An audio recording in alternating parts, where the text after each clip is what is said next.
How you doing on this Joe Montana Sunday? So I'm glad the season starts so we do Monday Night Raw. It could be Joe Montana Monday. See the M's and keep it all together. How you doing, fam? Everything all right? Yeah, it's going to get a lot better, too, as these days and hours tick by towards... Somebody mentioned it was like 19, how many days? Since then, that's been, it must be like 15 days left, baby. 2 weeks to go. Hard to imagine. See, this is the thing. And then after the season starts, it just rolls by. Before you know it, it's over.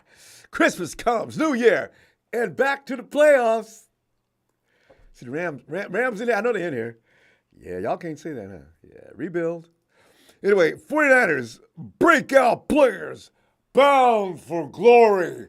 See, this is like, fam, every year, the Niners have players who excel beyond expectations. Good. That means we're doing everything right. No, production things I said it's Joe Montana Sunday. I said I'll be glad when the season starts so we can do this on Joe Montana Monday. Putting the M's together. Yeah, I got them straight. Okay, they're okay. And as I say, we're not talking anticipated games tonight. We're talking about those them Dre Greenlaws, them Talanoa Hufangas, them Elijah Mitchells type levels. You know what I mean? Because like I didn't see those. Dre Greenlaw kind of did. Talanoa Hufanga kind of did because we were thinking, wow, we got Hufanga in what round? It was a fifth round, right? I said, yeah. Okay. What was the problem? Well, he had some injury problems or something like that, and then he couldn't. His foot speed. See, I'm done with foot speed as far as cornerbacks go. And anybody playing in the secondary, it's not about that, is it? When's the last time you seen a blazing fast? Remember, we had a blazing fast defensive back. He was okay, but he's not out playing the guys that are a little slower of foot, which is very bizarre. But players that contributed so much more the prior year that they were worthy of awards this season is what we're looking at. Tonight, going to the phones for your take on which Niner players can you seriously predict? Seriously now, you cannot say McKivitz is going to break out this year. Well, you can. In fact, I probably appreciate it. I'd love to hear McKivitz get a vote tonight of confidence that he is going to bust out and prove everybody's worried to be uncalled for, unnecessary, and downright insulting. Yes! You got to predict will be a part of the annual group that will have the entire Niners empire standing, applauding, and screaming out their name. Oh, yes, yes, yes. Let's get right into it, fam, because, you know, it's Paseta Maya. Paseta, man, Paseta called me at 8:33. I'm sorry, fam. It is late. Let me get moving. But, fam, every team in the league is bound to have at least a player or two to have a breakout season. This is just a normal thing. For the Niners last year, the players who qualified to be considered breakouts, question mark, as I mentioned, you got to put Dre Greenlaw in there. But listen, Brandon Ayuk, he broke out last year, but I'll have more about him in just a second. Talanoa Hufanga, just mentioned him as well. Also, you got to also mention Jake Brindle, because did you know what was coming from Jake Brindle? All we knew was he was on the practice squad or wherever he was, holding it down, but it scared the bejesus out of all of us. We all said, man, Kyle, John, you got to get a center. You got to get a center. You know what I'm going to do from now on, though, fam? When we start doing that, if the 49ers seem cocky and confident about what they're doing, maybe we could calm it down a little bit. See, because McKivitz is the guy this year. He's the whipping boy that everybody's expected to be just steamrolled. I do not remember him getting steamrolled. Now, I do remember him getting a lot of good grades playing out there. But the fact is he just can't run block, which is very essential to what Kyle Shanahan does, yes. But as far as protecting the quarterback, McKivitz is not weak. Anyway, we'll see. There's no reason to doubt that there will be players in 2023 who follow in those kind of footsteps. How about, now let me give you some particular guys looking like they're poised for a breakout season in 2023. Starting with Demo. You know, Charles, Charles, me and Charles been going back and forth. I told Charles a few weeks ago, I said, Charles, man, you don't like Demo, do you? Charles was worried about us going out and get some cornerback help. Charles, Demo's okay. I mean, he could get better. Let me talk about him for a second, though. Because you know how much I love an underdog story. J-Dub, Jimmy Ward, I told you Jimmy Ward was going to be good. Back when everybody was trashing him and trying to get rid of him, I said, man, come on, man, y'all, Jimmy Ward, I'm telling you right now, Jimmy Ward can play. He can't stay healthy, but that boy can play some football. Okay, let me say where I failed, because I did think Akello Weatherspoon was going to be the real deal. And he showed glimpses, and then he fell down, and then I want to apologize for that. Okay. Anyway, remember back in his rookie year, though, I'm talking about Demo, in training camp, most of us assumed the best cornerback pick that season was Ambry Thomas. I know I did. He had all the God-gifted tools you need to succeed. He was long, and he was hella fast. Do you know he's a 4.3 guy? Yeah. But no. Even then, Demo demonstrated much stickier and fluid coverage on man coverage. Now, at the same time, we were trying to run a hybrid. I think we were trying to stay with the old-fashioned 3-4, but you know what? I think the league has caught on to that too much, so that's why you got to go through packages. Now, anyway, that was why Demo got the nod to be the starter against the Packers in Week 3 of that 2021 season. And oh, my God, what a stroke of fate and bad news. But Mrs. Lenore's baby boy was annihilated by Devontae Adams. So the 49ers never went back to him. In fact, when we were watching that game, I thought that they were going to just go ahead and bury Demo and hold services for him right there on the field. That was one of the worst beatdowns we had ever witnessed by any cornerback that ever played for us. And we've had some bad cornerbacks, but Devontae just used Demo like a pig handle. Man, that was bad. But fam, here's the wonderful thing about Demo. Character. See, I look for that in a player too. We're talking about arguably the best wide receiver in the NFL. He's obviously going to the Hall of Fame. He ain't even through yet. Never mind. Demo the dude's got heart. He kept working at it. Didn't feel no shame. People probably kept telling me, man, come on, man, that's Devontae, man. How many years you been out here, man? Come on, man. Don't worry about it. Get busy. Get to work. He did. He did not allow one beat down to end his aspirations. Demo ended up bouncing back in 2022 by filling in more than decently for E-Man Mosley, as you know, when he tore his ACL. It was a little rough in the early goals. We said, oh, man, E-Man, oh, my God. But Demo kept at it and eventually became an at least adequate player as the weeks and days went by. Dak Prescott wants nothing more to do with Demo. Fam, Demo is getting the full offseason holding on to a starting job. Can we pencil him in? Can I pencil him in as a breakout candidate? I'm doing it, okay? Now, you want to argue about that, go ahead. Please offer it. You know how we love to do. But I'm telling you right now, look out for Demo. What he doesn't have in skills, he makes up in heart and technique. Like that. What did we call him when he first came? He was the hyena. Pretty soon we could bring that name back. The hyena. Relentless. You know what hyena is? Relentless. You know when they're out there, hyenas out there on the Kalahari, whatever it is? Man, the lion's already made to kill. He's laying there, him and his pride. Here come the hyenas. Yeah. Thank y'all. Now move out the way, let us eat. And they're tenacious. They keep hanging in there. Lions be coming at them. The king's mane is hanging out. He's taking swings at that. I mean, he's trying to kill him. Hyena just back off, bob and weave. Come back off, because he knows he's outmatched. Waits till the lion retreats, follows back around. I mean, watching the hyena, I hate those guys. But watching them work, I love it. I love it. It's the jungle, baby. Jordan Mason. Truth is, the table may already be set for Jordan, fam. I do believe that Elijah Mitchell is the most talented between the two. Make no mistake. But the kid just can't escape injury. That's not a jinx on him. We watched that week after week after week. If he wasn't hurt, he was laying up all week missing practice. Now, this is just the thing about him, and I wish he could overcome it, but it is what it is, and that's what Elijah's going to do.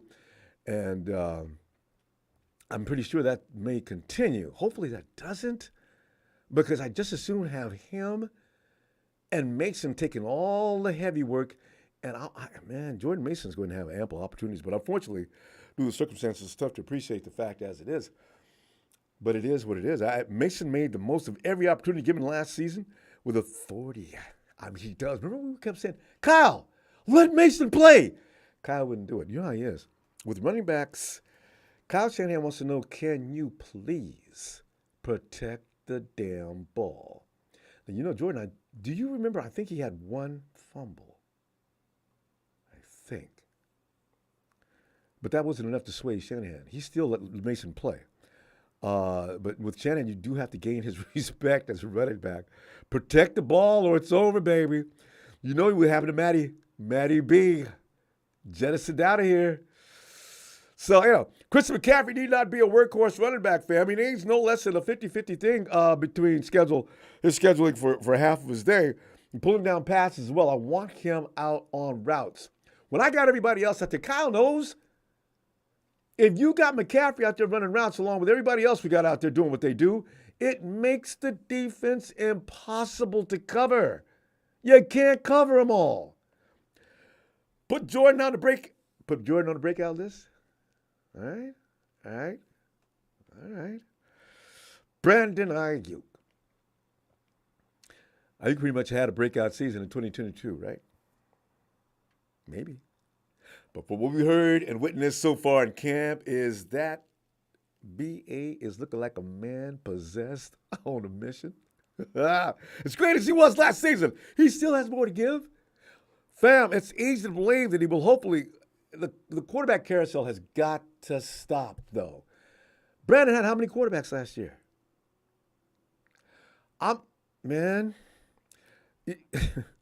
Also, Coach Shannon has to shift that pecking order. The established order of who eats first is not really necessary.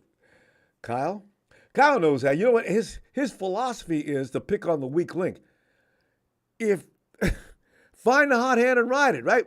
Because the fact of the matter is, that could easily be Ayuk. With some of the coverages around the league, fam, if James Bradbury better be glad. Here's the thing. If in the NFC CG, Brock Purdy doesn't get hurt, James Bradbury becomes a whipping child. James Bradbury may be out of Philadelphia by now, had things went otherwise. Ayuk was going to work him all day long like his son. You know, with one of them Gary Payton shirts, you're like a son to me. I've got to constantly educate you. You know, you ever get the Gary Payton trash talk? Gary Payton may be one of the greatest trash talkers in the history of any professional sport. Anyway, Ayuk is entering a contract year, and you know how that affects players. BA knows what is at stake this year. He has a chance both to factor into the success of his team charging straight ahead for a Super Bowl and increasing his value. Even BA thinks he's going to take off. He really does. And good. I want that kind of confidence. Don't become a diva, but do be cocky, because, you know, he could get to the place where the ball's not going to him enough. He'll be coming over to the sideline and maybe whispering things. I can't see him going all the way diva on us. I'm hoping not. So can I get a name, man? I'm going to pencil him in. I'm all right. He's going to reach new heights. BA. Put him on the list. And one more. The child of great expectation. You know what I'm talking about? Drake Jackson. The Niners have continually hyped up and put an immense amount of pressure, expectation on Drake Jackson going into this sophomore year. It's a little worrisome, but maybe not. He didn't look bad at all last season. Remember, his problem is stamina, not necessarily ability to play. Drake Jackson was all over that offensive line on several different occasions. He provided pressures. He made a few plays, but the thing is, he's a child out of school that needed more work. When they're getting ready for the draft, they don't get a chance to really work intensely as Drake has put in the sense that I believe he's ready to go. I really do. I got faith in him. I'm going to keep that faith in him, too. He just lacked, as I said, the stamina. A lot of pressure been put on him young shoulders, but come on, man. Come on, Drake. Come on. They ain't wrong. They got you. You come on, man. Nick needs an effective sidekick. You could fit the bill. We don't want to go out and spend an extra few $100 million on somebody who's just going to come in and play the mercenary role. We ain't the Rams. We go homegrown around here because we know what we're doing in the draft. You know. Remember when you look at that combination of D Ford when we were going the mercenary route? D Ford and Nick Bosa. That was brutal, wasn't it? That was just ruthless. It was just downright unfair. 2023 has a chance to be that exact same way, fam, but possibly. If Drake Jackson pans out, do you realize we'll be better than we were in 2019? And I'm not talking by a little bit.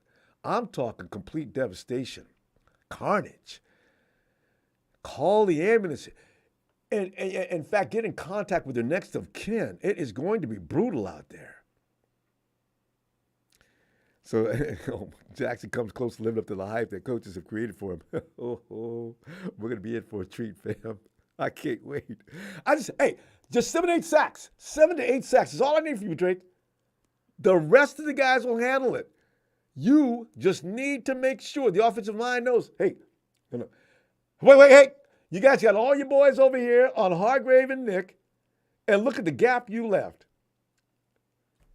And by the way, you forgot about Eric. We're midway through the season. Do you people know, DC offensive coaches, do you know that Eric has already got 11 sacks in week 9? You put all your energy and resources into Hargrave and Nick, and they still got too many sacks and pressures, and Eric Armstead and Drake Jackson are just wiping the floor with you. God, I love the potential possibilities here. Oh, man, I got whoa. Let me get on the phone right now before I lose my mind completely. the positives, the possibilities are making me crazy. Hey, yo, Jeff. Ronbo, what's up, man? Jeff, man, I'm just thinking about, the impact hasn't hit us all yet.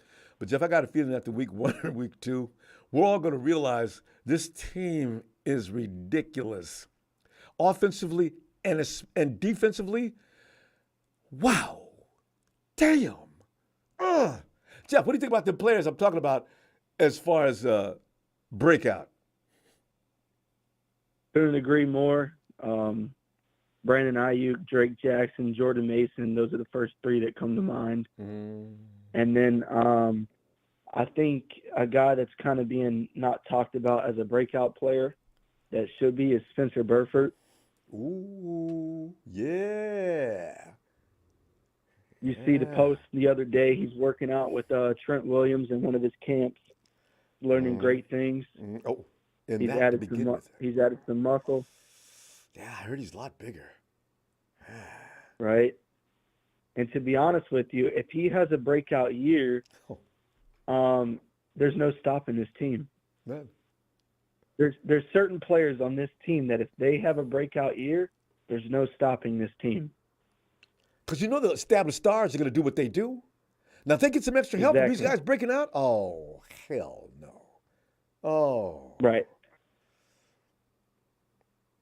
And I really like Burford on that right side. I think Aaron Banks is a good left guard, but I think Spencer Burford can develop into that second-hand guy right to Trent Williams. I think he can be the second best O-lineman on our team this year in his second year. Yeah?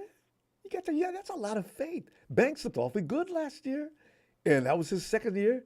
Burford going into his second year. Oh, yeah, I see where you're going with this, though. Yeah. I mean, second-year players on the O-line usually have a big jump. True. That way, because they've added some size and they've added some muscle. Experience.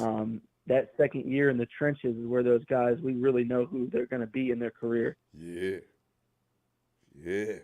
Yeah, I like Burford and McKivitz. I think McKivitz, I don't know if you would necessarily call that a breakout year because it's his first real start on the team, but I like him too. And as I say, we give him a lot of grief. McKivitz hasn't been famous for allowing pressure on the quarterback. In fact, just the opposite. He does a better job over there than Mike McGlinchey as far as protecting the quarterback. It's when you run the ball as McKivitz becomes a little less solid. Right. But I believe that can be worked on. Yeah, that can be developed. And at the end of the day, I hate to say he's going to be an upgrade from McGlinchey. You don't have to hate to say it. There's not a lot of people who would disagree with you because Mike was just getting ragdolled by people he had no business getting beat up by. I mean, it made no sense. Mike had bad footwork. His coordination at times was questionable. I don't know where he learned his basics, but there were times we've seen smaller guys take him down because of balance issues. And I said, Mike, you learned in high school about what you just did wrong. What the hell, Mike? I mean, looking at him like, oh, it was just, okay, but go ahead. I'm sorry. Don't even get started on Mike. Yeah, I mean, like I said, this team is kind of dependent on if some of these guys have breakout years, like Spencer, Drake, Jackson, there will be no stopping this team. Key players, you're right. I would say the only question I have, though, is like if a guy like Ayuk, which I think will have a breakout year, how will guys like Debo, how will that affect Debo's, play? How will that affect other guys on our team? And it's a great question. Like, I don't know. Address that tonight. Will we finally have an issue that we've seen around the league with your Stephon Diggs, your Devontae Adams, your players that really feel like they should be getting the ball 80% of the time? Will Ayuk, who's actually pursuing the bag, will he say, y'all ain't giving me no chance here? That could come into play. Right. But Shanahan, I mean, when a guy's on that contract year, he usually tries to get them the ball more. It seems so, right? It does. And I believe towards the end of the year for like the last, I want to say like the last 7-8 weeks, Ayuk was the number one target on our team.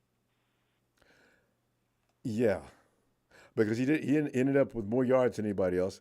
Right. And Ayuk has them long shots downfield because his defender's so beat up, the quarterback could clearly see him. So yeah. And the reason why is I think Brock just elevates those guys. I think he elevates Ayuk and Kittle especially more than Jimmy did. Well, he's going to get his chance this year. So Ayuk and Debo. Debo's still going. You still got to.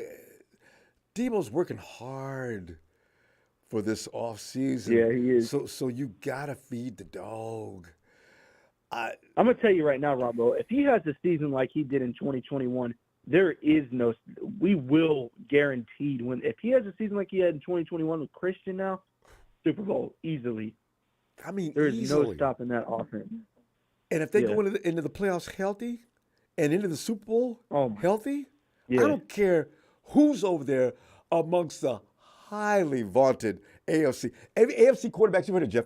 They're talking about AFC quarterbacks as if all of them are sitting up in the heavens in Valhalla, looking down at the rest of the mortal world, laughing and saying things like, well, let's go down here and we'll fight this amongst ourselves. Come on down, fellas. Come on down. I'm ready for this. They act like, they're just guaranteed to – I'm like, their pathway to the Super Bowl is harder than us. Mm-hmm. So once they get to the Super Bowl, they might be beat up, Yeah. See. Least path of resistance is going to be the healthiest side between the NFC and AFC. AFC, they're going to be beating up. Look at Joe Burrows. You got the man who represents the NFL now, Patrick Mahomes. You got Lamar Jackson over there. They sent our boy over there. I mean, Aaron Rodgers is going to go over there. He's going to have a good time. I talk about him badly, but he's got a team around him now that's dangerous. Right. Right. Man. And I think, honestly, this is kind of like a hot take for the AFC. I think the Jaguars go into the season, and I think they finish the season off with the number one seed in AFC just based off their schedule and their division. I forgot about them. What's his name is looking legit and ready. Jeff, we gotta go, and I'll see you midweek. All right, Ronbo. Tuesday, Wednesday. Take care. You too, Jeff. Appreciate you, Phil. Hey, all I got to say is, Hargrave, I got Hargrave a new nickname. What's call that? him the Flattener. I like it. Because he will flatten your quarterback. Hey, Jeff, keep that energy. I'll see you midweek. Good night, fam. Hell yeah, man. Take care. And let us get on over here in the Tennessee area. Hey, Mr. Block Ice, I just want both of my O lines and D lines to go off. No worries about us overall. Only thing is stay healthy. Oh, my God. That's the story of the 49ers for the past how long? Lineup, our quarterbacks and our running backs the way we run it. Yes. Well, wait. It's Phil. Phil. Hey, Ronbo. Hey, Phil. Yeah, the closer we get to the season, the more insane I'm getting. I need chilling out, Phil. You know where I'm going with this theory. I'm praying Drake Jackson has a monster year. I'm thinking more than 7 sacks. He needs to get around 10 for us to be. Oh my God! I'll be because there's nobody behind him. Yeah. Well, that's the problem. Hargrave is going to add about 10, 11 sacks. But, we were 15th in sacks, even though we were number 1 defense. Yeah. And we had the number 1 edge rusher in Nick. But we were 15th in sacks. But, didn't Nick nearly have 20 sacks? Nick actually took care of his side and his sidekick side. Because usually you have 20 sacks between two guys. It's a good thing. Yeah, I know. Minihue only had 5. Ebicom only had 5. Now we're going to add Hargrave, which is going to add about 10. Mm-hmm. And then Nick, maybe 18 or somewhere in there. Mm-hmm. But we only had 44 sacks last year. Phil, remember Philadelphia had 70. Philadelphia had 70 sacks. I mean, that's scary, isn't it? But remember, Phil, we got a couple of guys that Kasurka is going to work on. They could be the next Arden Key. Every from now on, the years go by. Is he the next Arden Key? Remember, Arden Key came in, was one of the worst football players in football as far as coming off the edge. And Chris turned him into something. Too. Yeah. Well, I don't see it with Cleveland Farrell, though. Like, I don't see the bend or the quickness. Beal, we don't know. He's a rookie.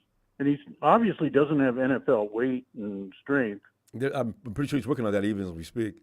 He comes out of Georgia. Is there a better program for that position in Georgia? But he didn't even start at Georgia. Uh-oh. Now, see, I didn't look into that. They had another guy that was drafted in the first round that was their primary edge rusher. Hey, but anyway, Kerry Hyder's still with us. Ian Sharp points that out. That's my biggest worry is edge. Yeah. But other than that, I think McKivitz is going to be fine. You watch. He's going to be fine. He's going to be better than McGlinchey at pass blocking. Well, yeah. The reason he's not as good as McGlinchey in run blocking, but he's adequate with run blocking. He's just not McGlinchey. And Kyle asks his tackles to get to the second level, where most teams ask their guards to get to the second level. Yeah, see, and Michael McGlinchey could do that for you. Outside zone blocking scheme where the tackle has to get out and make a block to seal the edge.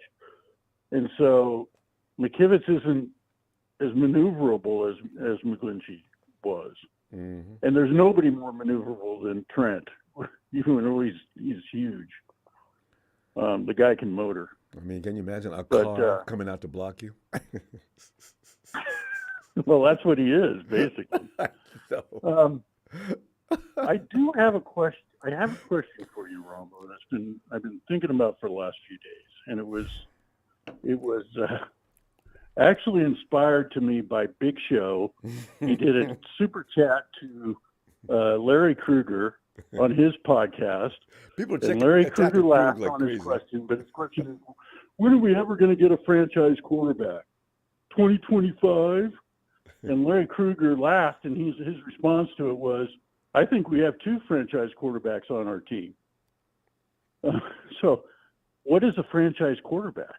This is why when people use that term, I always think, okay, you know what? There's guys that aren't franchise quarterbacks that are winning. Well, as was by the Tom term Brady franchise quarterback his rookie year? And why do we think that Brock Purdy can't be a franchise quarterback? Yeah, he led the league in almost every statistics when he played. I don't get that. I don't know. I really don't understand. What is a franchise quarterback? Is it if it's playoff games? Justin Herbert's never won a playoff game. He's considered a franchise quarterback. I feel like I need to Google that term. I really do. What does that mean? Phil? I don't know. You could probably have a whole show on trying to define what a franchise quarterback is. Because look at Dak Prescott, Aaron Rodgers. These guys, does that include winning? Because I don't know. Well, if it's Super Bowl wins, then the only guys that are franchise quarterback is Rodgers, who won a Super Bowl 20 years ago. And he's still living off that glory. Because, Brady was the other guy that won a lot of Super Bowls. But, there it is. Brady. Brady is a definition of a franchise quarterback. Yeah, but he wasn't a franchise quarterback when he first came out. He wasn't a franchise quarterback until he won Super Bowls. True. And without Brady, that team was not going to even win. His first few Super Bowls, the defense on New England won the games. Actually, that carried out through his career a lot because Belichick, right? Yeah. So anyway, I just don't. I get people say this term franchise quarterback, and they say, "Oh, Brock Purdy's not a franchise quarterback." How do we know? I know, right? We've got an 8-game sample.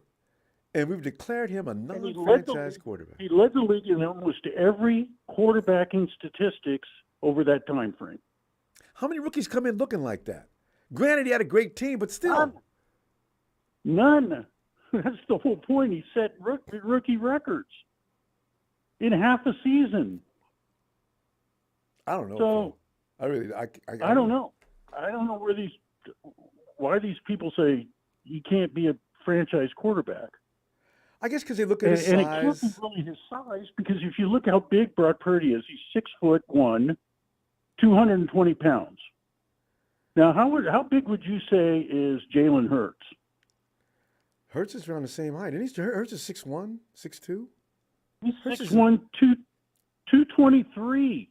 And he's 3 pounds heavier than Brock Purdy. He looks bigger, I can get 3 pounds from a pepperoni pizza and a couple of beers. Yeah, you can. Oh, natural. Get some chicken wings in there to go with it. You'll be all right. Mahomes is 6'2", 235, something like that, but he's a little pudgy. Yeah, he is. Not like he's big and muscular. And Patrick, tender every year. I look at him, Patrick, man. Yeah, Joe Burrow's 6'5", and the other guy from Buffalo, he's 6'5", and they're 240, 250, so in there. So yeah, that's what. It's the look of a franchise quarterback, I guess, is what we're talking about here. By the way, Big Show wants to address something you just said. Colton McKivitz started at right tackle with West Virginia University early in his career. 2018 took over for Rodney Kajus when he was drafted by the Patriots and played left tackle while his heir was developing a great pass blocker. So is that a positive or a negative? It looks like a positive to me. But anyway, the other thing about McKivitz, when we played in that week 18 against the Rams, and we had to win it for the playoffs, and Trent was out. He stood tough, didn't he? And McKivitz went straight up against Aaron Donald and handled Aaron Donald. No fear. I ain't mad at him. I'm not. He doesn't scare me. McKivitz has got a little bit of what you like is that little bit of angriness, plays angry. So, yeah, he's got a little bit of anger to him when he plays. I like that. I love an attitude by offensive lineman. I want him yelling back across the line of scrimmage, saying things to the defender coming across, that when you get here, I've got something waiting for you. I like that kind of attitude. Well, you're going to like that Feliciano or whatever his name is that we got from New York. He's really got an attitude. Oh, he's Italian. You know. Here's the thing. I still. But what's his name? The guy in Miami. I always says I wouldn't let my children hang around him or anything like that if he came. Yeah, I know who you're talking about. The guy. He's a problem in the locker room, though. I know he's just a psychopath. But on the offensive line, he gets called for the strangest things. He got called for eye gouging. What? I loved it. I said, I'm surprised he didn't get called for way he did get called for biting. Somebody did complain about him doing that in the pileups. See, that's not a well man, and I like having a man that's got mental issues on my offensive line. Just don't want him as your neighbor, right? No. Phil, we ran the clock. Phil, we're going to go. All right, Ronbo. I'll see you midweek, okay? Franchise quarterback. What is it? Somebody's got to explain it to me. I agree. I'm not sure about that. All right, Phil. Always appreciate you. All right. See you later. All right. Okay. Bye. Bye. Hey, Mark. What's up, Ronbo? Mark, man, we're sitting here enjoying the fact that this team, the potency looks, man, it's off the hook. So, amongst all that, if we have any breakout players, do you know what exactly that means? Some of them surprise players because you already know what the established studs are going to do. But if somebody comes in and helps to help out, oh, man, wow. I named a few. And did I leave any out? Do you agree with the ones we've named? D-Mo, Jordan Mason, Ayuk will take it to the next level. Drake Jackson, what are you thinking?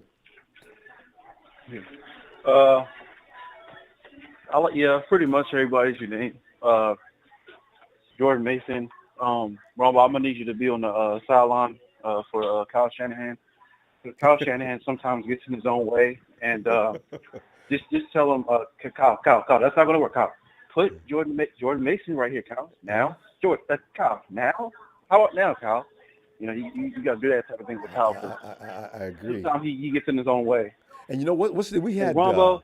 We had last year. We had the other coach. What's his name that came in and helped us? Anyway, I was waiting for him to do that, but I didn't know how much leverage he had with Kyle. You talking about Coach Lynn? Coach Lynn. Yeah, I thought Coach Lynn would come. Yeah, that's what I thought. Kyle, you know what? I would suggest I use Jordan Mason in this. Trust me on this. Just make Kyle, because if he's having trouble making decisions, Right. And Ronbo, Chill Pill Phil put it. He just nailed it right on the head. What is a franchise quarterback? I know. For all you people that don't believe in Brock Purdy, that's a real good question. I couldn't tell you. And Ronbo, I'm 170 pounds. If you can give me maybe 3 or 4, no, maybe about 5 months or 6 months of lift training, I wouldn't see why I couldn't hip toss Mike McGlinchey myself. But I guarantee you that McKibben's not going to let that happen. You may not need that extra weight. Mike McGlinchey has bad technique. I've witnessed it so many times, and as I said, it reminded me of high school when they were doing drills. You've got to shift your weight and feet. Yeah. You've got to have balance out there, or upon high impact, you're going to either go down, or you're going to be taken out of the play, or you're going to become useless. Mike, look at your feet. Yeah. Are you paying? Okay, go ahead. Damn. Yeah.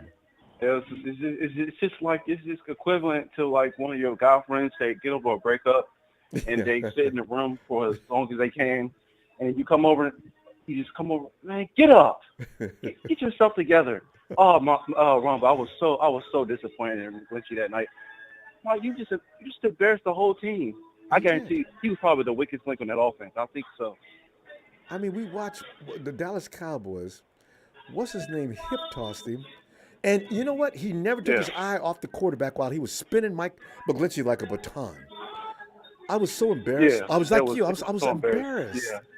Oh, Mike. I was hoping that they didn't replay it, and it was all over the bleacher. They did. They I was so embarrassed. Yeah. Because we have an identity as a team that we just beat up people and be tough. And when I saw it on social media, everybody, it was just embarrassing. Oh, it was embarrassing. But this McKinnon guy, I think he's not going to let that happen. No, I'm really confused on why my rookie, rookie guard, Burford, why isn't he getting hip tossed? See, That's what I'm talking about. Because he's got good technique. Did they When you're not see that it? big of a man, Yeah. put your feet in a position where you feel comfortable, all right? And that's when they can't throw you off. You're 300 pounds. You try to grab a 300-pound man and twirl him like that. You can, Mike. Why? Because Mike is susceptible to that. Oh. Yeah. Did they see that in college? I mean, Notre Dame, did they see that coming out? I don't think they. I wonder. And we picked him number 10 that year, and I wanted Vita Vea. Mm-hmm.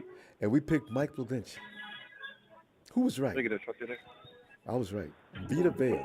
He had his whole family there. He wanted to be a 49er so bad. Okay. Yeah. I mean, everything happens for a reason. But, yeah, Jordan Mason. I need Jordan Mason to get involved in this offense this year. What's his name? Damn, I keep forgetting. Oh, Brandon Ayuk. Like you said, the first caller, let's just hope he doesn't act like Debo.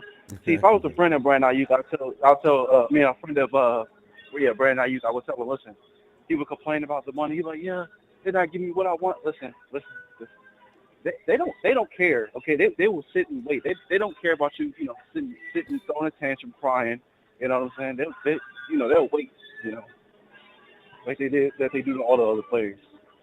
So you know how the 49ers are. They ain't no rush to pay anybody. They'll pay him, but they haven't paid put Nick things yet. through. Next month we'll hear about Nick getting paid. Yeah. Oh no, mandatory. You think he's gonna break the bank? Next few weeks, mandatory camps. Go ahead. Oh yeah, he might. He's probably not. He loves football. No, He's he not may gonna get sit out. paid. Hopefully not. He may get paid before, because they need to develop some continuity out there as far as the defensive line goes. He may get paid within the next 3 weeks. Okay. Yeah. Well, do you think he's gonna? Well, I mean, it doesn't matter. He deserves it. I think we all can agree on that. But yeah, the 49ers. Do you think he's gonna break the bank? Yeah, but it doesn't matter because they're going to structure that contract so it doesn't bring the team to its knees in the first year. Yeah. It'll be okay. He's got to be the highest paid defender in the NFL, though. Rams, I know you heard that. I'm talking better than Aaron Donald. Yes. Oh yeah, he is. Let's not, Rudy. Let's not get distracted by Nick Bosa's greatness. He's been obviously more productive than Aaron Donald, especially last year. Sorry, ferocious. And also, Nick can stop the run, whereas Aaron, that's all we did when we played the Rams is run the ball right at him. Yeah, man. If Nick Bosa was playing with the Rams and you had Brunskill on the edge, I wish I had somebody named Brunskill stop me off the edge. Aaron Donald, he's just he's just a tough guy that lifts all these weights and he can't stop the run. So and stand in the mirror all afternoon at the weight room. That's why when people keep talking about how Aaron Donald took over that NFC CG, I said, what was he having to deal with? And y'all be talking like Aaron, chest beating over that win. You won by 3 points, and it was a gift. Okay. Go ahead. We started on that.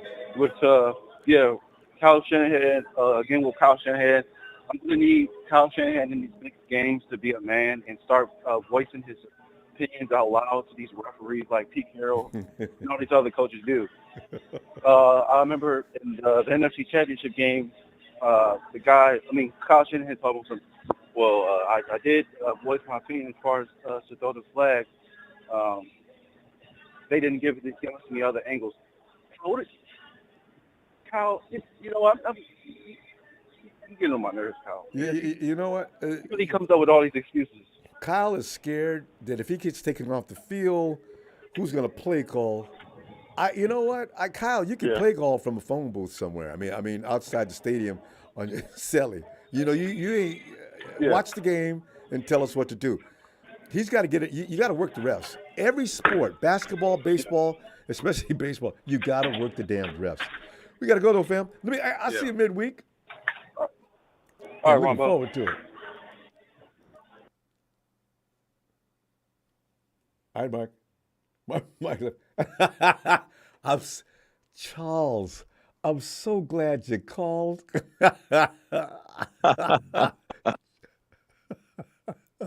Well, it's good to talk to you tonight. Charles, always good to talk to you.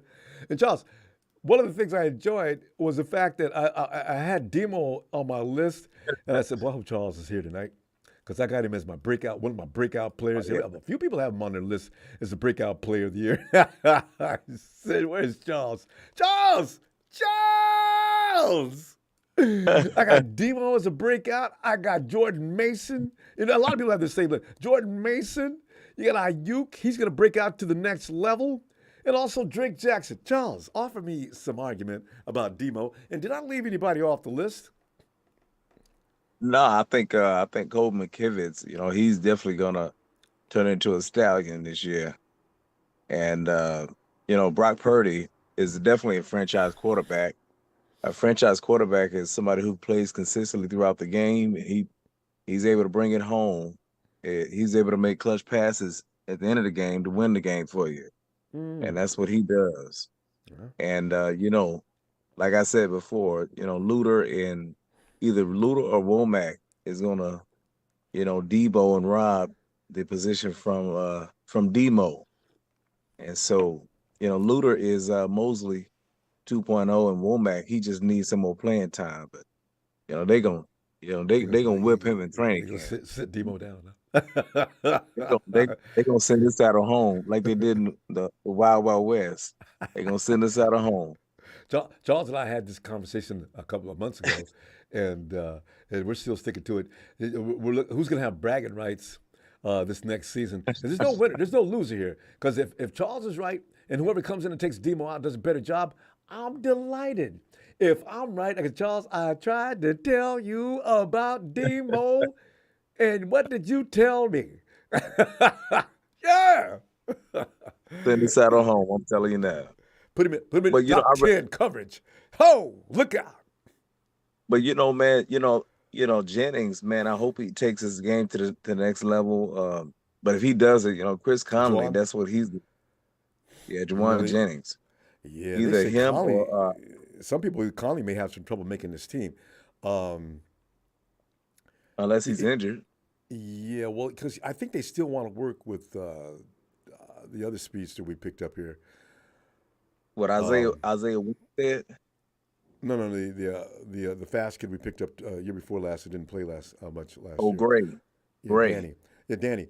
I Great. think they Yeah. still want to see if they can get him to do things like they thought they had when they brought him in, right? Yeah, But well, yeah, I think he's gonna make a splash too, man. It's we just gotta make sure we have somebody to give him the ball because he can run. But he I can do that. can't wait to see. He's just got to beat coverage, and also you need. I don't know how many. We got 2 spots, Charles, for receivers. Yeah, Maybe, yeah. yeah, because we don't have to have 3 quarterbacks now. They We can will just keep though. one.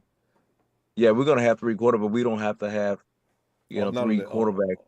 Yeah, Yeah, they on the can be on the roster. We practice can, we squad. can just have one on reserve. One of them will be, Yeah. but So that's good. I need 4 quarterbacks, Charles. I'm serious, man. I'm telling you, man, it worries me to death.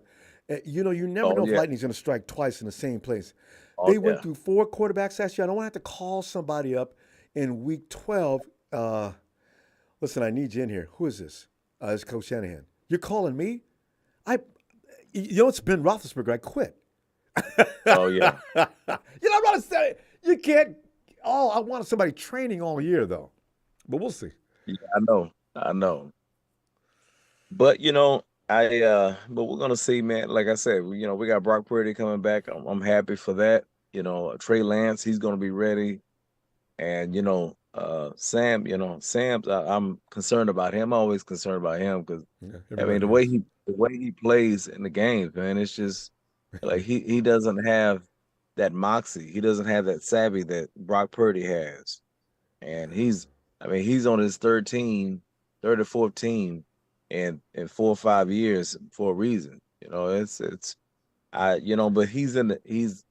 number 3 on the roster for a reason. Yeah.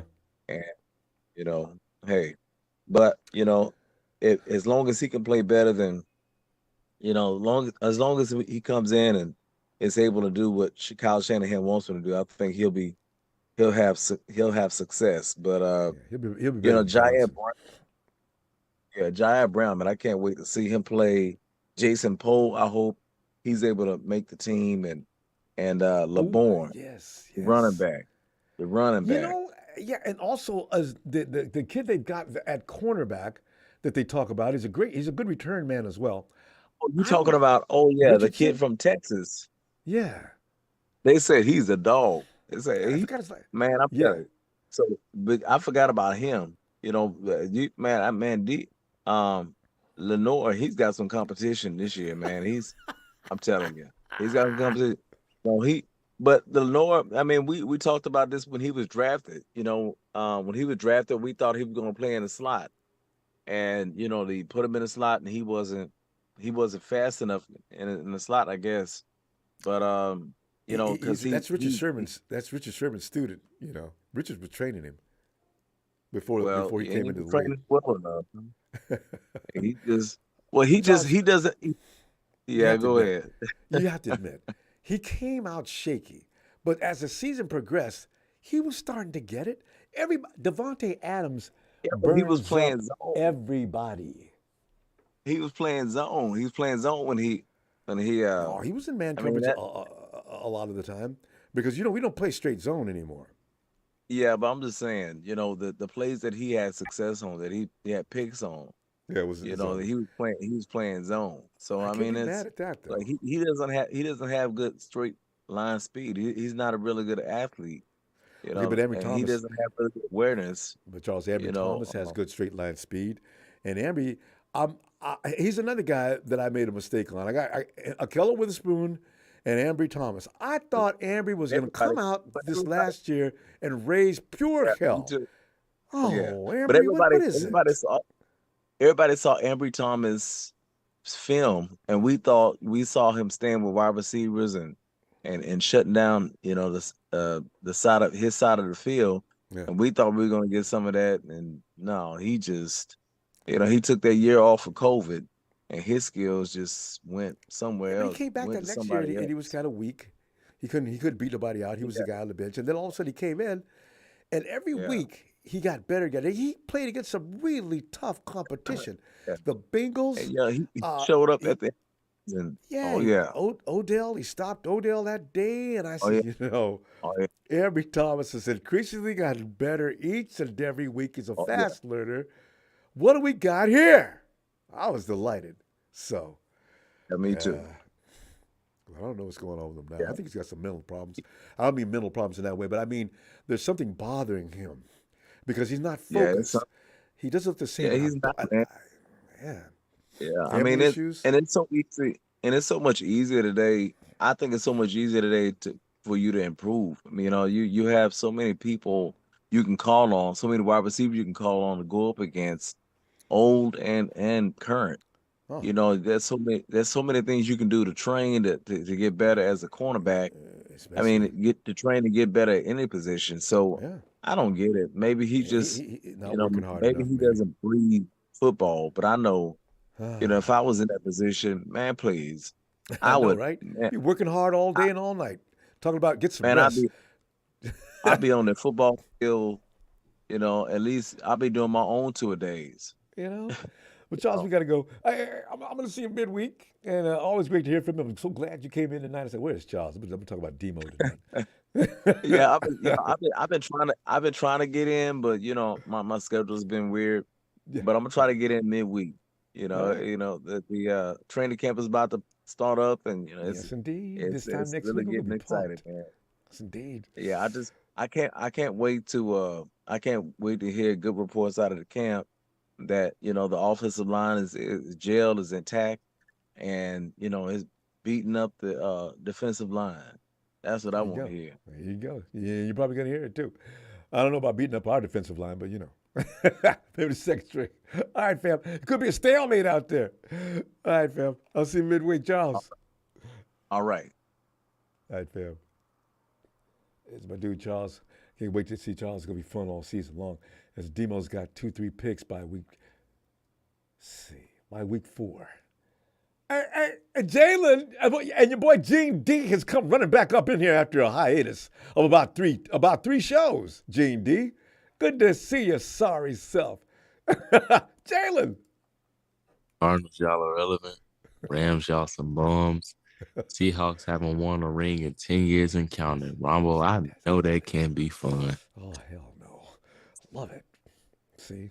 That's why I told Rudy. Rudy come talking about it on Twitter. Yeah, you know what? Everybody's talking about the 49ers' inability to win a modern-day Super Bowl. Now they're getting on John Lynch should have never been put in before Woodard. I said, Rudy, you just be coming up with stuff. Huh? What, you get a life, man? You ain't got nothing else to do but try to find things to talk about the 49ers. And by the way, only losers talk about how old them trophies are. And all of them in the NFC West. That's you and your boys over in Seattle. And I finally heard there's some Cardinals. This guy who lives in, 49 fan lives in Arizona. He said, yeah, Cardinal fans bring that up too. Putting expiration dates on Lombardis. How you gonna do? Wow. Well, I mean, if there are expiration dates, I need to know when they start expiring because Gene D, 2013 was 10 years ago, brother. It's getting farther and farther. So that Super Bowl is expiring very soon. I mean, 2013 Ronbo, the world was a completely different place then. Amen. And they had a different Social media probably wasn't even how it is now. It was working in 2013, and the Hawks was all over it. That was their heyday. Oh, they were just having a good time. You couldn't escape them. You could be in doing something else, on something that has nothing to do with football. Here comes a Hawks fan out of nowhere flying in. Hey, Ronbo, man, how your team doing, man? When you guys gonna win another Super Bowl? It's been a while now. Boy. Ronbo, for the next 6 years, they beat us every year. I was livid. Jalen, did you miss that? I was livid. I wake up in the middle of the night sweating. I wanted to just, oh my God. Anyway, yeah, stop. Ronbo, those years were very depressing, Ronbo. I don't really like to. And then as a kid, I mean, Ronbo, I was a kid watching this stuff. I mean, it wasn't like I was an adult, been through some divorces, maybe a couple tax seasons, maybe lost some jobs. I mean, Ronbo, I'm 10 years old seeing my team lose Super Bowls. Like, and they can't, and the haters can't get at you like they could get up as a grown ass man like I was. So boy, I was, boy. Yeah, so it's all about how I've been raised up to where all I've seen the 49ers do is, come up short, but I know definitely we're gonna get it done. We're definitely gonna get it done. The only thing to stop them this year is injuries, Jalen. I'm telling you right now, that team is just well put together now. It took a while to put it together to this potency, but that team, now the offense, it doesn't have to completely rely on the defense now, and the defense is gonna be delighted how much they get to play every week. Usually they be out there more than they should be. Shoot, the defense said, "Hey, come on, man, let us have some, y'all. We got enough Ronbo, points." have you heard them saying that Brock Purdy is ahead of schedule, that he can be like back practicing earlier than expected? They've been saying that for like about 3-4 weeks. Yeah. You think they should rush him back? I don't know why they're constantly announcing it. Is what I want to know. Why do they keep saying that? And the fact that they're letting this get out like this, Ronbo, and nobody's like came forward in San Francisco, it's safe to say that they done pretty much gave up on Trey. Yeah. I mean, every other thing that coming out of Trey is either coming out of his mouth is either, it's nothing ever good. It's nothing ever good, Ronbo. It's nothing ever really good. It's either he's a good kid. It's a good point. Or if they're saying anything to him. Man, he didn't ask to be. I mean, Ronbo, Kyle got lucky that Brock Purdy came along, because if he never came along, Ronbo, people would be crucifying him over this Trey Lance pick, because Justin Fields, he should have been the guy at 3. If not that, Mac Jones should have been the pick at 13, and we shouldn't have even traded up. But I digress. Hindsight is always 20/20. We've made so many mistakes, and we should have never picked up Solomon Thomas either. Oh my God! Or Reuben Foster. But Ronbo, Reuben Foster, he was a good pick. I just didn't know he was a damn fool. Pick. I didn't know he was a damn fool. I didn't either. I thought he might have been a player, but Reuben, hey, little girl's got you wrapped around her finger. Wow. Oh, Man. Him and Fred Warner, Rombo. I couldn't. Oh my God. fathom That's a that. guy. And see, Rombo, that's a guy that nobody really talks about. See, we talk about Debo, we talk about George, we talk about Nick Rombo. Fred Warner cannot be seen in another uniform. Ever. I know, right? I couldn't Ever. stand it. Ever. Because unlike George Kittle, Debo Samuel, Nick Bosa, Fred don't miss no games. We cannot lose him, Rombo. We cannot lose Fred Warner. DeForest Buckner never missed any games either. It was hardcore. We lost him though, which is very frightening from just what you just said. I But Fred wouldn't, isn't a man, reason about the Rombo. money. He'll take a contract. Fred signed that. Fred's about to be the easiest re-sign we've had so far, and he didn't get paid cheap. He just didn't say nothing. George Kittle said a little something. Debo, as you know, lost his mind completely. The more you complain, the more time it takes. Nick Bosa learned. He watched all of that. Nick and his camp, not a word one. He'll get paid in 2 weeks.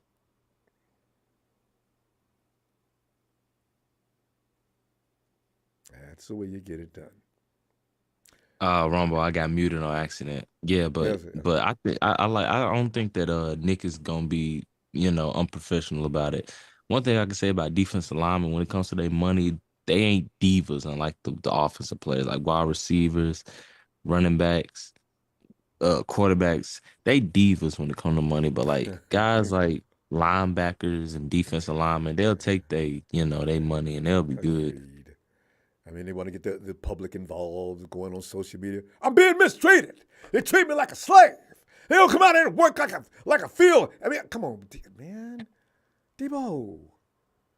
And your mama's calling too? Oh, no.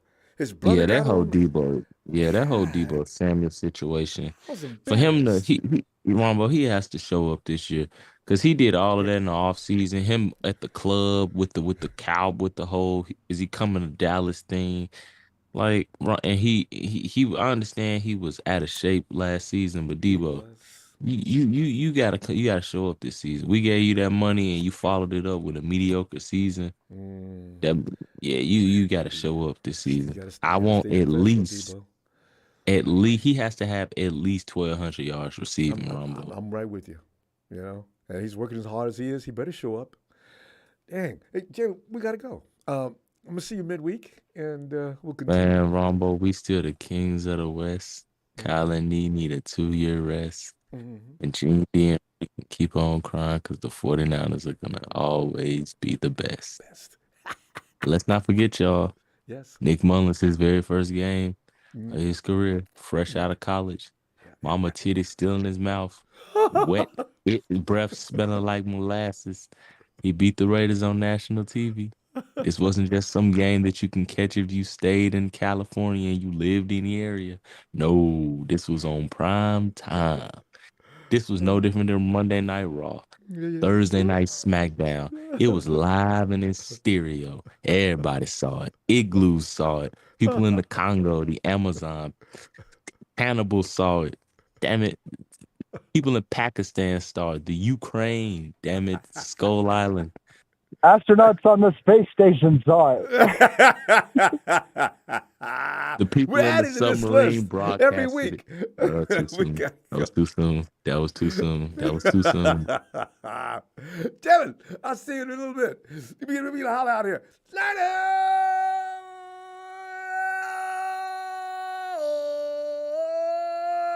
My man Jalen. Like Jalen. Casey, we do have a space station. I'd love to. Wouldn't you love to take a vacation up there for because what does it take, like a month to get there, and then come on back in 7 months. To get to the space station, I don't know how long it takes to get there, bro. I think it's a long way out there. Ronbo, you hang out with me on a Friday night in the afternoon, we can get to the space station. You know what I mean? I know. We'll take the elevator. Oh, man. I'm just out here waiting at the bus stop, and for whatever reason, 5 trucks are driving by. See, It's like a recurring theme here, Ronbo, where my audio quality is reduced. No, actually, it's pretty good this time. Call goes on.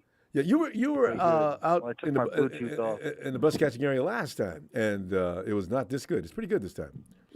Yeah, well, I totaled my Range Rover a few months ago, Ronbo, so I'm out here on the bus right now. Everything happens for a reason. You'll get another better one, so it's okay. I miss that thing, man. Yeah. The other day, I was walking to work, and there was a rainbow, and I saw my buddy and found out that he has a Range Rover himself. Mm-hmm.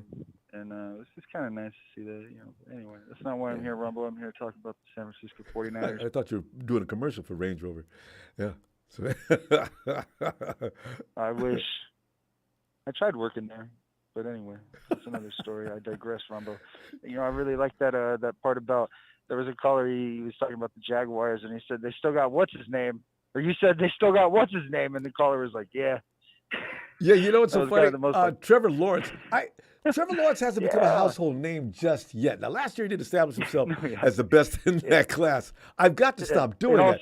He's Trevor Lawrence. And in all seriousness, Trevor Lawrence is a baller, and I love Trevor Lawrence. In fact, that 28-point comeback in the fourth quarter last year I'll never forget it. Wasn't that against the Cowboys? It was against the Ravens, Ronbo. Yeah, but he beat the Cowboys. And, Dak beat the Cowboys. Because you remember that Dak, I'll never get over it because I was watching that game and I was sad because they were going to beat the Trevor and company. And I'm sitting there and I'm watching Jack's looking right at the receiver. The defender must be standing within arm's length. And Dak threw the ball over there. The receiver politely picked it off and ran into the end zone for 6 points. I couldn't get up off the floor. I was laughing so hard. Dak, what the hell were you looking at? What did you? Oh my God! How much you got? Oh, I couldn't. It took me a while to get over that. God, that was funny. They lost. Oh, I kind of remember that. Yeah. Wasn't that the Raiders? No, that was Dak. Dak threw that. No, that was definitely. That was the Raiders, right? No, not in that game. Raiders and the Patriots? No, I said Dak Prescott. That was the Cowboys. Yeah, no, but didn't the same exact thing happen with Mac Jones and the Raiders? Well, maybe. I mean, I don't remember that. I didn't see that think game. That happened last year. But man, Ronbo, that's not why I'm here. I'm here talking about the San Francisco 49ers. I really like why when Phil called in. It's funny. We have nothing to talk about. So Phil comes in here and he says, Drake Jackson, I don't think he's athletic enough to play the position. Ronbo, my man Drake Jackson is out here doing backflips on the sideline. And I'm saying he's not athletic enough. So that's all I know the 49ers are going to win the fucking Super Bowl this year. I am so pumped for this season, Ronbo, because we got to chill. Did Phil say he wasn't athletic enough? I thought he just depends on him because he says we don't have anybody other than Drake. Player. Yeah. No, so, because they still got Eric, and now they got Hargrave. Now they're set, man. Now they got Robert Beal behind Warner. Robert Beal's going to push Fred. I hope Ambry Thomas comes back healthy. They got Debo. They got Hufanga. They're stacked, Ronbo. It's now ridiculous. They got this kicker, Jake Moody, kicking 60 yards. They haven't had that yet. Now they got that. They've not talked about – Gene D was just talking about Jake Moody. He says, 49ers is such a brilliant organization. Instead of drafting a cornerback, you draft a kicker. People – Casey, do you believe in kickers? Did we have this conversation? You and I – oh, you're the Robbie Gold guy. Casey, kickers are important. Why do people belittle that position? It's 1/3 of the game. Damn it's right. 1/3 of the, You can lose a ball game with a bad kicker. So that you can only lace up so many cleats, Ronbo, I really we were about to talk about quarterbacks, I think, for a split second there. And what I've learned too is that with this team and this era of football, it is so set up that we're about to see over the next 10, 20 years or whatever, so many more cycles of quarterbacks, You're going to start to see that backup quarterback get paid a little bit more, and I think you're going to start to see that top-tier threshold go a little bit lower too because of the health and the, how many games, even all these top-tier quarterbacks, they're playing 15, 16 games. Yeah. So and you know what? They might expand the the schedule at some point because they've been trying to anyway. They got that 17 games, but if NFL had their way about it, they'd be playing 20-week seasons because the money they're making is unreal. And I think the really interesting thing is that with a team like the 49ers, and you have a coach like Kyle who has proven to be able to get success out of whoever's in front of him, the term franchise quarterback is kind of going to go away because what you're going to see is that all three of the quarterbacks are going to be really good. Mm-hmm. Hopefully there's never a fourth Josh Johnson on the roster again thank that. the Lord. But, Casey, you bring up something that could actually happen. You know how baseball pitchers don't normally go over 6 innings anymore? Can you imagine bringing in a fireman, a second string for the fourth quarter? Yeah, that's got a fresh live arm. Yeah. Why not? Why not put Trey in the fourth? Get some fresh legs. Yeah, why not? If you know, I mean, the reason why not is because of the contracts, right? Yeah. And how many people are on a football team has something to do with it too. But if you want to protect your franchise quarterback, as we use that term, but if you want to do that, you bring in that kid to close the game out. If we got a lead of 2 to 3 touchdowns, the franchise quarterback can sit down now before something goes wrong. Yeah. In the fourth quarter. And hopefully it's not like this where you see, over the next 10 years, like a new Brock Purdy each season. Hopefully Brock stays healthy. I think that's really the number one criteria for that term is that you're the perennial player, not just the successful one, but the perennially successful one. Yeah, you get 2 or 3 years. It takes a little while to become established my thinking is to be called that, you need to be there for 2 or 3 seasons of consistent play. Yeah. Consistent positive play, that is. So. What do you think about Jawan Jennings right now, Ronbo? Have you been seeing him in camp or anything? I have not heard a word. You don't see any film of him working out or anything. So, the case. And that guy, they got Ronnie Bell and Isaiah Whiteside. I just want to find them a good third. I can't wait. I feel like there's a little drop off after Ayuk, Depot, and a little bit of drop off after Bosa. You forgot about Ray and Danny. Anyway, bam. But I don't know. The clock is racing by. We're having too much fun tonight. In case I'll look for you midweek though, and be at that same bus stop because this reception is good. I know. It's funny. It's crazy. I don't mind taking a bus, Ronbo. I save a bunch of money on gas, man. Gas is crazy. Less stress, too. All right. Yeah. All right, hey, Ronbo, shout out to you, the Reverend Ronbo. Shout out to me for being a 49er fan. Yeah. Shout out to Jalen. Shout out to Dan Brunskill, and shout out to Politan Somalia listening to the Reverend Ronbo Sports Show. Astronauts, they're about to call it. Somalia Pirates on the line. That's my favorite. That's my favorite shout out. I love that one. Pirates in Somalia. We're watching the Nick Mullins. Because they don't.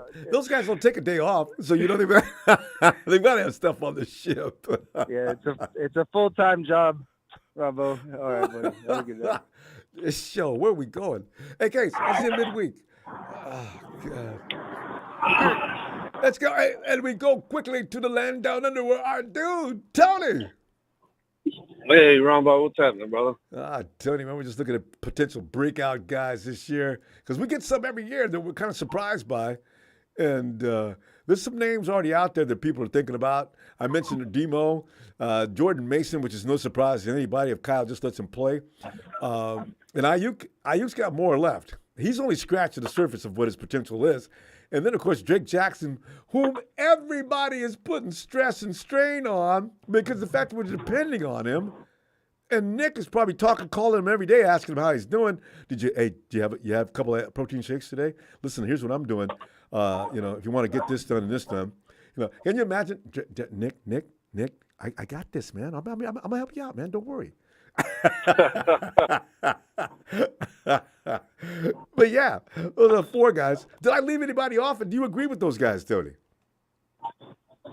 Yeah, I just, I heard something today that triggered my mind. I heard it from a person that I really don't like listening to. I don't mind listening to his dad, but Grant Kahn said about the quarterbacks, and you guys were talking about the quarterbacks. Yes. Firstly, I think in light of what Phil was saying, I think a franchise quarterback is a loose terminology for someone that you want to keep. Yeah. As your quarterback, you don't want him to go anywhere. Yeah. And then I started thinking about Brock Purdy and what Grant said and Trey Lance. And Trey Lance was there before we got Brock Purdy, Ronbo. That was the reason why we got Danny Gray. Because this guy could reach. Plus his brain, he's cerebral. He's he's called audibles. He's called plays on his own. Played to run the offense. Yeah, played under center. Yeah.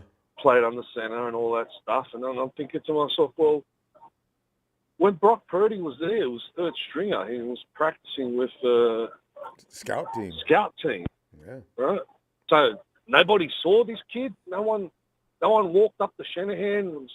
I'm thinking, all right, I'm going to give Kyle a pass because he's probably busy doing other things on the other side of the field. Tony, I just to remind you, Tony. Actually, they took credit for it shamelessly because I believe what you're saying. But when they came in, no, we had all the confidence in the world, and Brock, we pretty much knew what he was capable of. Kyle, bullshit. You guys, really? If you knew, Ronbo, you would have started him in the first place. Brock Purdy was that good, and he was going to be that good. You would have picked him in the second round. And don't give me that horse shit that they knew, these guys, we knew. My question is to everyone, as just like a trivia question or a solve the problem question, is this kid's training with the scout team? There was no one there that ran up to Kyle and said, hey, Kyle, we know you want to start Trey, right? But come and have a look at this kid. This guy's tearing it up. Tony, even the players backed that up. Ronbo? Even the players said it. They said, we had confidence in Brock Purdy. Approach Shanahan and said, listen, instead of starting Brock, why don't you start this guy? That's how I don't believe that they knew how good he was, right? Tony, because he just fell in their lap. He came out and won 8 games straight. And now this is where I come in to stick up for Trey, right? Is if Brock Purdy loses 2 in a row, is he going to bench him and put Trey on? Maybe not that quickly, but maybe not that quickly. It depends on how he looks. Did he give Trey enough games to evaluate him 100% and say, all right, we've had enough of you. We don't care about your long ball and your ability to think and all that shit. We're going with Brock. And this is no knock on Brock Purdy. No, I know. I'm not going either quarterbacks. I'm glad to have both of them on the team, but I'm just saying, like, did you really evaluate this kid to the point where you said, "Oh yeah, Brock Purdy, blah blah." Bullshit. Come on, how does that work? Or the quarterback coach is about as useful as tits on a bull. Yeah. Tony, you and I both agree on one thing about Kyle Shanahan. No matter who ran up to him and told him, "Listen, Kyle, you might want to take a closer look at this kid Purdy." Yeah, I'm kind of busy now. Let me get back to you. I already see that. This is that's Kyle's not. He can't be everywhere though. He's a head coach, but he's a head coach in learning right now. Kyle's not fully ready for that job. He's been doing the best he can, and I understand that. But he's only been doing this for how many years? Yeah. Well, it's 6-7 years now, but still, I'm not sure if he has a full handle on it yet. At least have the courtesy. You're not going to play the kid, bite the bullet, all right, and don't ruin his career. Don't do what you did to bloody what's his name, Or with the Washington team. Yeah, don't do what you've done RG3. to RG3. Yeah. All right, let him go to Belichick, but they're scared. All right, just in case he goes to Belichick over to the Patriots and turns out to be another Tom Brady, which I doubt. But anyway, they're scared of what he might turn out to be. Because they spent a lot to get him. Although the debt's going to be paid. Well, debt's paid now. They went through 2 years. Yeah, Tony, how is it? I honestly believe that if Trey could have stayed healthy, he might be the guy now.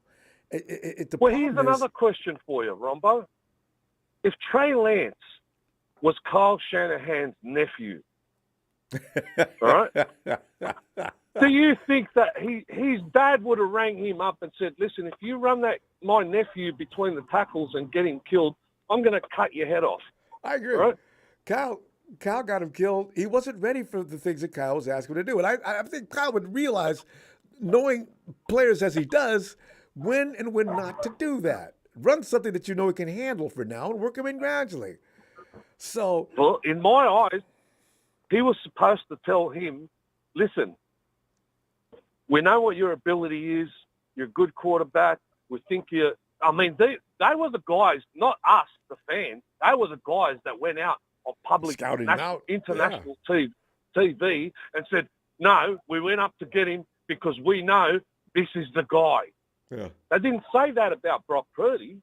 They said it about Trey Lance. They did say this about Brock. They said even if we hadn't have used that final pick, we were going to go get him as a UDFA. Yeah, maybe not, Kyle. Somebody else might have went and got him as a UDFA. You know? No. See, where I don't buy that conversation is if you, like I said before, if you knew he was that good and he was going to win 8 games straight, all right, that you would have picked him in the second round, mate, all right, or whatever. But as far as quarterbacks, how people say quarterbacks and it's a great team, well, it wasn't a great team when Jimmy got here and he won 5 straight. So you can have that argument till the cows come home, you know what I mean, between quarterbacks and teams. Yeah, I do. It's a tough argument to have. But I know we've got to go, Rombo. All right. Shout out to everyone. I would like everyone's opinion on that. I don't care, good, bad, or indifferent. But it's an interesting way to look at it. And I'll, shout out to the faithful and see you in the next chapter. Appreciate you always, Tony. I'll see you midweek. All right, brother. Cheers. Cheers, man. Yeah, Tony, it's so cool. And it's such a good point. You know, if they didn't know, but they didn't, and don't act like you did know. That's a good point, Tony. Don't act like you knew Brock Purdy was going to be that. You did not. Well, it's a big show. Ooh, it's a big show on tonight. Show. I'm one of those people that's not ready to say that Brock Purdy is really good just yet. Well, yeah. Because big show, bro. No negativity today, bro. Come on. I'm not going to change for anybody. I'm sorry. Let him have his sake. Go ahead, show. Nobody knew who Brock Purdy was. Nobody adjusted their defenses to prepare for him. Nobody prepared for Brock Purdy. Let's be honest. He was an unknown commodity, and he just lit it up. Exactly the same thing that Jimmy Garoppolo did when he first got here. He lit it up the first 5 games he was here, and the rest is history with that. And he let us down by not being on the field 100% of the time. And I'm not going to be one of those fans that's going to fall for that shit, that BS again. You know what I mean? I'm not ready to crown Brock Purdy the franchise quarterback yet. And a franchise quarterback, for those who don't know what that is somebody that teams dread playing week in and week out. A franchise quarterback is there weeks 1 through 17. A franchise quarterback is somebody that you see on primetime football pictures up with other blue chip players that they like to highlight. At the beginning, before the beginning of the game, when the game starts. A franchise quarterback is a leader of men. A franchise quarterback is a general. He makes players better around him, et cetera, et cetera, et cetera. And right now, we don't have that guy yet. We don't have a guy that. I just want to remind you that they did like the way Brock commanded the huddle and things like that. So I don't know. Okay, they believe in him. That's one. Okay. Well, when it comes back down to reality and Earth, then we'll see if their tunes change this year. So I really you sometimes expect things. It's a mechanism that I think you like to apply in order not to get your feelings hurt. I sometimes it's okay to risk the feeling. I mean, I granted not always, but I think you're expecting too much doom and gloom. I don't really. It can't be that bad. I'm not expecting doom and gloom. I'm going to get off the quarterback situation, but the late great the Hall of Fame coach, the Super Bowl winning coach, said that if you have multiple quarterbacks, you have none, and that's our situation right now. But we need them, Show. You know how we go through quarterbacks. Even you just have to.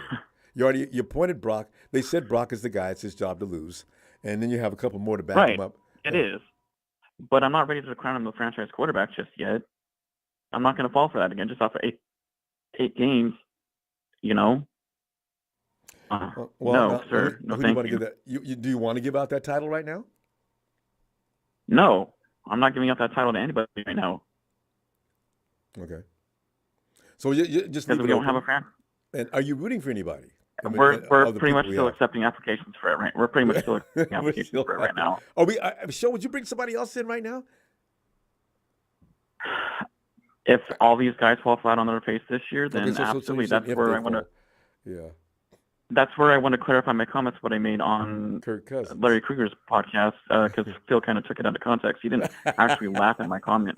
He said, "I asked him point blank, if these guys fall flat on their face, do you go into the draft looking at for quarterback the next 5 years in either a Michael Penix Jr. from Washington or a Bo Nix from Oregon?" And he said, no. He said, you're going to be surprised about this answer, but he said, no, we're going after Kirk Cousins. I have no doubt about that. Wait a minute. Krueger said we're going after Cousins? He believes so instead of the draft. So instead of going to look for a quarterback in the draft. So Krueger actually supports your way of thinking on that one, Show. I mean, I've already told you why that's the number one priority on Kyle's radar next year if these quarterbacks fall flat on their face.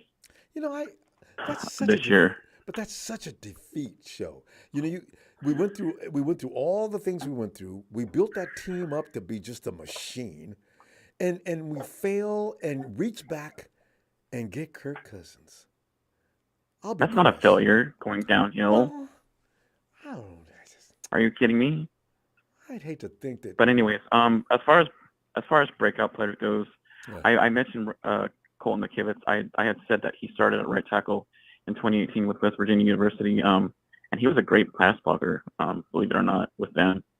And he helps them get up to number 9 all the way in the college rankings as far as West Virginia goes. I think I'm not sure who was their starting quarterback then, but they were a top 10 team. And he took over for Rodney Kajust when Rodney Kajust was drafted by the Patriots. He switched over to left tackle, and so that's pretty much where he showed his versatility, that he can be both. But he's naturally a right tackle, which I was relieved to see, because I wanted to see where he actually started at. Where he started his career at, you know what I mean? So he's a natural right tackle. No, it's good work. We all appreciate that, Show. Because I can say, guys, I don't know that I've ever seen McKivitz get steamrolled at the right side. Now, he may have gotten beat a couple of times, but it's just not an often occurrence. He's not as good at run blocking for the reasons that Phil pointed out. You need to be athletic and get out in space. He may be a little slower foot. Michael Gitchie is good at that, but we need more than that. Mike's got to be able to protect, and he couldn't. So, yeah, that's who I would point out to being one of the breakout players of this coming year is Colton McKivitz. Because we've been missing that pass protection on the right side since Trent Brown's departure. I wish we would never have gotten rid of him. And we got Mike. He was one of the best pass blocking. He was one of the pass blocking right tackles that we've had in a long time. And Von Miller even said that dude, man, you can't. And he went on. Got arms like tentacles. He went to the Super Bowl the following year. Wide, yeah. Yeah. So, and I would Chris McCaffrey in year 2. There's no doubt he's going to break out. And Deebo Samuel, as far as offense goes, I think the shape that Deebo's in right now. Glad to hear you talk like that. You got too good of a team to be worried about every little thing. There's not enough little things to be concerned about compared to other teams. I mean, yeah, those little things right there are not too be concerned about the quarterback position is, and that's the biggest thing. I tell That's you what. the elephant in the room, and we can't keep away from that conversation, and that's bad. That's true. And so brace yourself. And I'm starting to get used to it because next year this conversation is not going away. I have just resigned myself to believe that this is going to be the way it is. But we're still going to win the Super Bowl somehow, like we almost somehow did it last year. I have every reason to believe. We have to score 40 or 50 points to beat Patrick Mahomes. I'm sorry. Unless if it's Josh Allen playing or Joe Burrow playing, then we definitely have a shot. But if we're facing Patrick Mahomes again, then I don't think so. Do you know, there's a lot of truth to that, Holmes. I can't argue with that. I mean, Mahomes did not have Tyreek Hill. He lost a couple other people, too. I think he had one tackle that was okay. The other one was so-so. And he still smoked everybody. And won MVP, and you can take all the weapons away from him. He'll be MVP of the league. So, I hate to admit it, but I think we're looking at one of the greatest of all time. Yeah. And Mrs. Mahomes, baby. And as far as as far as defensive breakout players go, I think John Hargrave, Talanoa Hufanga, and Jair Brown are going to be breakout players this year. I think I've always said at the beginning. Did you mean Kinlaw? No. Are you kidding? Hargrave's about. There's no breakout for him. He just has to be himself now. Well, he's year one with us, so he definitely will be a breakout player. Right. But I think Brown's going to be a breakout player to look out for too. I think he's going to get his job. I said that in the begining of this year. There you go. Yeah. All right. Shout out to everyone. Y'all take care. Have a great night. All right, Joe. Good stuff as usual. I'll see you midweek. I love the way show stirs that pot. And the law has rolled in. Brian. 49ers, red and gold. I'm rocking those Niners till I'm dead and cold. Keeping the faith, baby, all the way from the Mid-South because the law says, know your role and shut your damn mouth. Yeah. What's happening, Ronbo? Brian, you know how you always talk about the law? Brian, was that an intercom I heard giving you a coordinates? I'm at work and I have a radio. I have a dispatcher. Oh, okay. So, Brian always got a lot of sheriff, Brian. He really is. What's up, Ronbo? Brian, we're sitting back here. You know what? We're looking at breakout players of the year coming up, right? Because every year we have somebody who busts out and shocks us, you know? So I put Demo is on top of a few people's list as a guy that's going to take the next level because he looked awfully good going in last year. And Demo was still in learning mode last year. So where's he going to be now that he knows that's his job to keep and all he's got to do is polish to protect it? And Jordan Mason, we all been talking about Jordan Mason for how long? Give him the ball, Kyle. Stop working CMC to death before you get him out. You got a perfectly capable Jordan Mason there. Elijah Mitchell's how we done. So, you know, and then you got, of course, Ayuk is going to take his game to the next position at level 2. He ain't through yet. He's just getting started. And then, of course, Drake Jackson, whom everybody's depending on to come out and just raise complete hell. So, you know, your feeling on those guys? And, Brian, did I leave anybody off of the list that you'd like to put on there? Because there's been a few names mentioned tonight. Yeah, Ronbo, I got one better. I'm going to give you, I got a grocery list. I developed a grocery list. All right. The keys win to the Super Bowl. So I'm going to go through this kind of quick. All right. So I'm going to start with 8 and then I'm going to go back to number 1. Okay. All right. So my number 8, the keys to win the Super Bowl. 8, I said, feed the running game. We got to feed the running game. That includes McCaffrey, what's his name? Davis. You say Davis? Jordan Mason? Elijah Mitchell? Mason. That's what Mason. Yeah, Mason. Yeah, whoever. We gotta feed the running game. Okay. All right. Number 7, we gotta have consistent and fearless leadership. I'm talking about coaching. I'm talking about players. Everybody. It's got to be consistent. The leadership has got to be consistent, and it's got to be fearless. That means nobody is in a safe zone, or nobody is, everybody must be held accountable. Coaching 2. Number 6, the O-line needs to gel quickly to protect the starting quarterback, whoever it might be. They need to gel quick. Number 5, I got defense needs to take it to another level. Okay, all right. If you were mediocre in turnovers, okay, well, guess what? We might need you this year. We're going to need you to score. We're going to need you to score some points too. Not just it's not enough. If we're going to go to the NFC, because the goal is to go to the NFC Championship with the number 1 seed. That's our goal. That's our goal. Number 4, we got to pay Bosa and find a opposite bookend. We got to find out who's going to be the guy. Is it going to be the guy from the Raiders? What's his name? Cleveland the Farrell. defensive end. Cleveland Farrell. Cleveland. Yeah. Or Jackson.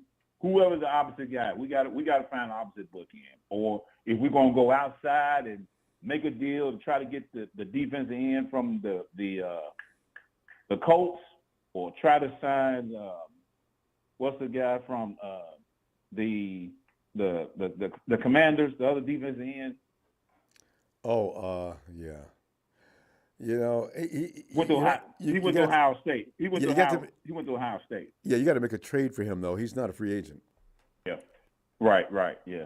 Okay. But we either way, Ronbo, how are we going to do it? We got to find the opposite end. Okay. Number 3, we got to determine who's going to be the franchise quarterback. There's that name Period. again. If we're going to win a Super Bowl, everybody has a franchise quarterback. Who is going to be our franchise quarterback? Period. We got to determine. We can't play musical chairs with the quarterbacks. We got to find who's going to be the grown man in the quarterback position. Number 2, and I agree with the earlier caller, Debo needs to step up this year. This is you need to earn your money. You need to get us at least 1,100 to 1,200 yards receiving out of you. Got to do it. Okay? And my number 1, the team needs to remain healthy at all costs. Well, that's a good place to put it. Number 1. If we're not healthy, if we're not healthy, Ronbo, none of the 8 is going to happen. We got to be healthy. We got to be healthy. The best ability is that for how long? Yep. Several years. Several years. But I don't know what we doing or whatever, but the year, if we're doing anything related to the year that we led the league in injuries, we don't do that no more. If it means bringing in on staff, change the food, or whatever it is, lighten up on the contact work or whatever, we need to do that. We got to be. We can't go to. We don't need to have it. So Ronbo, that's my grocery list. What do you think? No, it's all on point because some of the things you alluded to are essential elements of a winning team. So the thing is, though, a lot of teams, franchise quarterback. You look at the Rams were shopping Stafford. Even though Rams fans will never, I saw that article, but the Rams fans were definitely shopping Stafford because they can't pay him, right? The 49ers don't ever want to be in that position. What I really wonder about is if from this point on, if this is successful, what they're trying to do now is trying to make the quarterback not exactly the focal point, but the director of the entire machine, but not so much dependent on as far as wins and losses go. He just needs to do his job, which doesn't go beyond a certain point. What I mean by that is he's just got to do what he's told by Shanahan, and this is what Kyle likes. Do as I tell you guys to do, and you'll be fine. You start going off script, start doing a lot of other things, you're probably going to have a little problem. So they're going to bring in guys every year and look at them. If Brock Purdy does stand out and does an outstanding job, public pressure may make the 49ers go ahead and re-sign him. But when Brock Purdy gets to his last year, they'll need to pay him over $50 million is what I'm thinking, especially if they win a title. Are they willing to do that? Because you have to give up a lot of players. So I don't know. The model right now is the 49ers want to keep a tough team around a quarterback that's just able to get it done. Yeah. And I got to say, and I go back to, like I said, feeding the running game and, Nick. I mean, we gotta make sure Nick, you gotta take care of Nick. And I think they're going to take care of Nick. They're going to.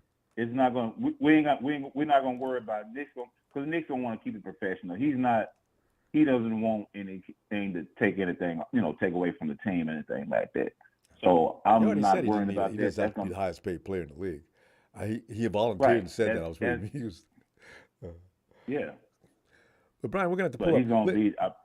He'll be all right. I think they're going to sign him in the next couple of weeks before they start camp. They're not going to wait all the way to the end. I can't imagine that. But yeah. All right, fam. Good stuff. I love your list. I really do. Right. Yeah, and the thing about it, I just came up with it 5 minutes ago. Now, there you go. When everybody else was talking, That's a football mind. I was right. But Ronbo, shout out to you, shout out to the faithful, and shout out to production. The law is out. He is. Brian, have a great night. Fam, I'm looking for you midweek. I'm not sure which day, but yeah, midweek. All right, fam. Midweek. Okay. All right. See you midweek, Ronbo. All right. All right. Night, Brian. Here's the law is out. Hey, here's Ellis, who we missed about 3 shows. Hey, Ellis. I think that was Ellis coming in and chastising Big Show. Ellis, wasn't that you?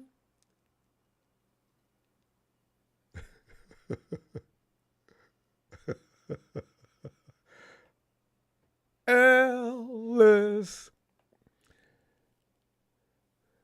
Ellis, he'll probably be in a second. Let's see if we can go to TC. Yo, what's up, Ronbo? TC, man, we're just sitting here having fun and thinking about the days ahead. And as we look at this roster, some of us, like myself, are just now realizing that team is ridiculously stocked. It's going to be hard to beat the 49ers this year. Even though that schedule is going to be rough, that team has still got depth. Everybody does not have to play every week for the 49ers to win. But we got some breakout players. I'm looking at some guys that are really going to help out. And if they do, it makes it even, that just adds an exclamation point to what they're doing. I mean, Demo's my guy. I'm picking him. I ain't shame. I got Jordan Mason coming in running back looking real good this year. And also you look at Ayuk's got another level. I'm pretty sure he's getting downshift all the way into 4th gear on this. Because you know what? Ayuk wants to get paid. He's motivated. How many players in the year they're about to get paid that don't go buck wild if they got any talent, right? And then, of course, Drake Jackson, whom everybody's depending on. So, yes. What are you thinking? Yeah, we stacked. I'm thinking the breakout player is going to be Trey Lance. But, I mean, it don't really matter how deep the team with if your head coach can't get the most important position right. We can't. You know me, Ronbo. Every time I call in, I've been listening to all these callers. Everybody want to make excuses behind Kyle. I'm over the excuses about this dude, bro. Ain't no 2 quarterback. That's what he was trying to pull with Jimmy. If Trey ain't starting, heads got to roll, man. I don't care about Brock. I've been listening to callers, and everybody and their mama know. Brock wasn't thought about, because if Brock was thought about, he would have been picked earlier. Yeah, we would have traded up for Brock. Yeah, we would have traded up for Brock. If we thought Brock was the guy, he would have been the guy picked with an early draft pick, and there would have been no Trey. Trey would have been like, hey, we got Brock. Trey, you ain't showed nothing. This is the guy. Yeah. Trey ain't even played enough games. Like what Tony said earlier, what he said? He said, what, Trey only played 2 games. He said, what if Brock fall on his face the first 2 games? Is he going to be benched? What everybody say? Oh, I don't know. I don't know. We might have to give him a couple more games. Well, that's the same thing you can say about Lance. Kyle got to get this position together, bro. And if he don't, he got to go, man. I'm not waiting on the end of his contract. I'm not waiting on who's it. If Kyle don't get it together this year, if it's looking shaky after training camp and he ain't decided who the quarterback is, I don't care about coming out telling people, no. You got to come out and tell people who the quarterback is. I'm not going to the veterans. TC, I'm not going to the leaders of the team. TC, they actually already. Go ahead, Ronbo. They already. Man, what kind of alcohol are you drinking tonight, TC? Jack, wait a minute, Jack.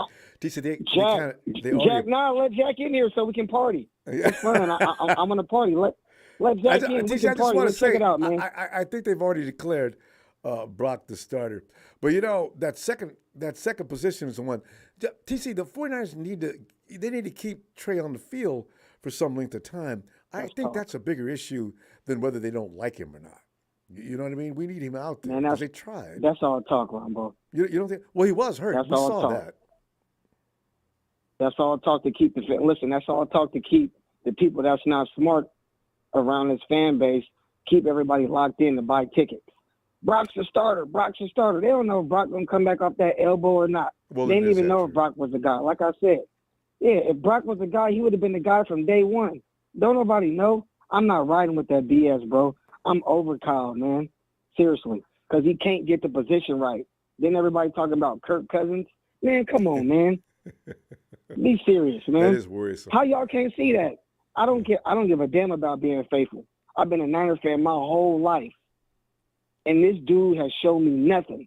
I don't care about NFC Championship. I don't care about none of that. We ain't won nothing. Everybody acting like we won a ring. We ain't won a ring. We ain't won a ring. Trey should be the guy. That's what he was drafted for.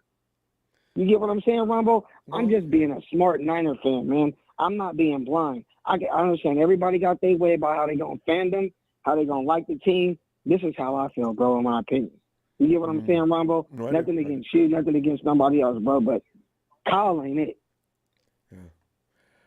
Well, I'm going to leave it at that. I understand your position on the matter, and as I just say, I really wish, though, that if Trey wouldn't have got hurt, we'd really know a little bit more about him. As it is, that's it. Let's know if this dude is a bust. Yeah, I know, but you can't wait. If he is, then move on. That's what I'm saying. But in the meantime, you can't wait for him to heal up every time. I mean, last year, if we didn't have somebody to come in, it wouldn't have been as good a season as it was, right? So Trey needs to stay healthy, and let's see what he's got. He hasn't been able to demonstrate that just yet. Ronbo, this goes back from day one when we drafted the kid. Trey should have been a starter from day one. We didn't win a ring that year. He should have been an anointed starter from day one, and Jimmy should have been gone. When we kept Jimmy around, I will preach this every time I call in your show. Yeah. When we kept Jimmy Garoppolo around, it created a circus. This is a circus we're at right now. Well, now remember, I remind you, though, they did tell you that they knew he was raw. He hadn't had any real experience. 1 year at college, they took a COVID year off. He needed some work. So, you can't really – you can ruin a quarterback like that by putting him into the teeth of a fire too soon. There's been a lot of quarterbacks that busted down because of that. So they wanted to get him. You go ahead and let's work with him a little bit and then cut him loose the year after. That was the plan right from the beginning. Work with him and develop him. How? What they work with him? He looked like he didn't develop until he worked out with Patrick Mahomes this offseason. What was he doing these other offseasons with John Beck, with Kyle, and all these other guys? Now, to be fair, he didn't learn nothing. I know, but you got to keep it all in perspective. Now, he got hurt against the Raiders, jammed his finger. Remember the passes he was throwing? That wasn't fake. The passes were very weird, and they didn't tell us his finger was ruined. So he couldn't really put a spiral on it, remember? So some of these things are not actually all in Kyle's court. Trey's got to be healthy in order to be able to demonstrate his capabilities. They want that badly, believe me. You don't give up 2 first-round picks for somebody and then just sit back and clown him. They really wish that he was able to just come out there and take it. They really wanted that. I'm certain of that. Otherwise, you don't give up 2 first-round picks. That's too much. So, well, that's why I stand there, Ronbo. That's what I said. If he's not the guy from day one, Kyle has to go. And I'm talking about this season. I'm not talking about next season. I'm not talking about if Brock's elbow is healthy. Yeah. If Trey is not the guy moving forward, bro, head's got to roll. That's how I feel, Ronbo, and I'm not getting off of that. No, I know. I believe I'm not going to try to convince you otherwise. I was just trying to point out everything about the situation so you can make a judgment. But you made your judgment, and Yeah, we'll see. I don't know how much longer it's going to take, but I do know that Trey's got to get out there a few minutes and demonstrate his capabilities. Until that time happens, it's going to be rough to make a decision because if team can't wait, they've got to get going. Well, we'll see, Ronbo. That's all I got. I just want to tap in. First and foremost, I want to holler at you. He may have a shot. In a minute. Let's see what he looks like in camp. Trey may dazzle people like they wouldn't believe. And that's coming up in a couple of weeks, which is really exciting, actually. So, yeah. We'll see what shake out in a couple of weeks. It's all good. Because he's healthy now. Yes, indeed. All right. All right, GC. Good to hear from you, fam. But I'll be back midweek, and let's see what's happening, okay? All right, I'll tap in. Looking forward to it. All right, fam. All right, TC. All right, Ronbo. And is that Mr. Block Ice? Breakout will be our running backs besides McCaffrey. Remember, we had Matty B. Did he come in the same year? No. Matty B came first. Mostert came next and took over. And we had both those guys on the field at the same time. Hey, Jack. Hey, good morning, everybody. Just waking up. How we feeling? Feeling great, Jack. It's been hearing from you. Jack, You know what I'm saying? First of all, guys, one of the reasons why the Japanese have the longest life expectancy is when they wake up the first hour, they flush all the toxins in the kidneys and livers by just drinking water. Yeah. 3, 4, 5 big glasses of water, no coffee, no breakfast. They have the highest life expectancy, 90, 100 years on average plus. Yeah. But, going into this today, hearing all this blasphemy when I just woke up, you have those 3 glasses Trey of water? Lance and who's our QB. Yeah. Oh, okay. Waking up and hearing all this blasphemy about our quarterbacks, and you just said, we could have seen what kind of quarterback Trey Lance was, but I told you guys that prior to the draft, what kind of quarterback he was, an accurate passer. I told you guys, get Justin Fields if we go QB. And, we could have got Kyle Pitts. Could you imagine Kyle Pitts in our system? Maybe we won the Super Bowl if we had Kyle Pitts. I'm still having anxiety attacks about that. And talking about anxiety attacks that I'm having since we first had the first draft pick when I had to shut down Go Hard, and when these guys were being sneaky, right? John Lynch and Kyle Shanahan went to Stanford, and we're thinking, oh shit, Ronbo was the only guy that said, hey, I like CMC. If you remember, Ronbo at that point said, man, get CMC. I want me some CMC. But no, we got Solomon Thomas. Draft a running back in the first round. I said, well, yeah, but. This guy's different. Ronbo saw something different. And everybody kept bashing him because he was white and he was a running back. You know what I'm saying? And look at what he turned out to be. We ended up trading to get this dude. And it's the same sneakiness, Ronbo, that when you go to Ohio State, where I'm thinking Justin Fields, but I just said something ain't right here. And these guys went all the way to Ohio State, not to see Justin Fields, but then to get the running back Trey Sermon in the third round, to bypass that. You know what I'm saying? Imagine we could have Justin Fields and not Trey Sermon. But no, they have to do their way to show the NFL, look, we're really good at this. We're doing something different from what you guys think. And look at this. But they didn't succeed, man. And Jack, we got the inaccurate quarterback. Was Najee Harris in that draft as well? I don't know if it was that draft or the following draft, but you know what I'm saying? We could have got him too. You know what I'm saying? And it's just like, we just pass on these dudes and get these other macaronis and stuff that now Trey Sermon in Philadelphia, he's starting to shine. They're talking really high about him because maybe the running style that they got out there.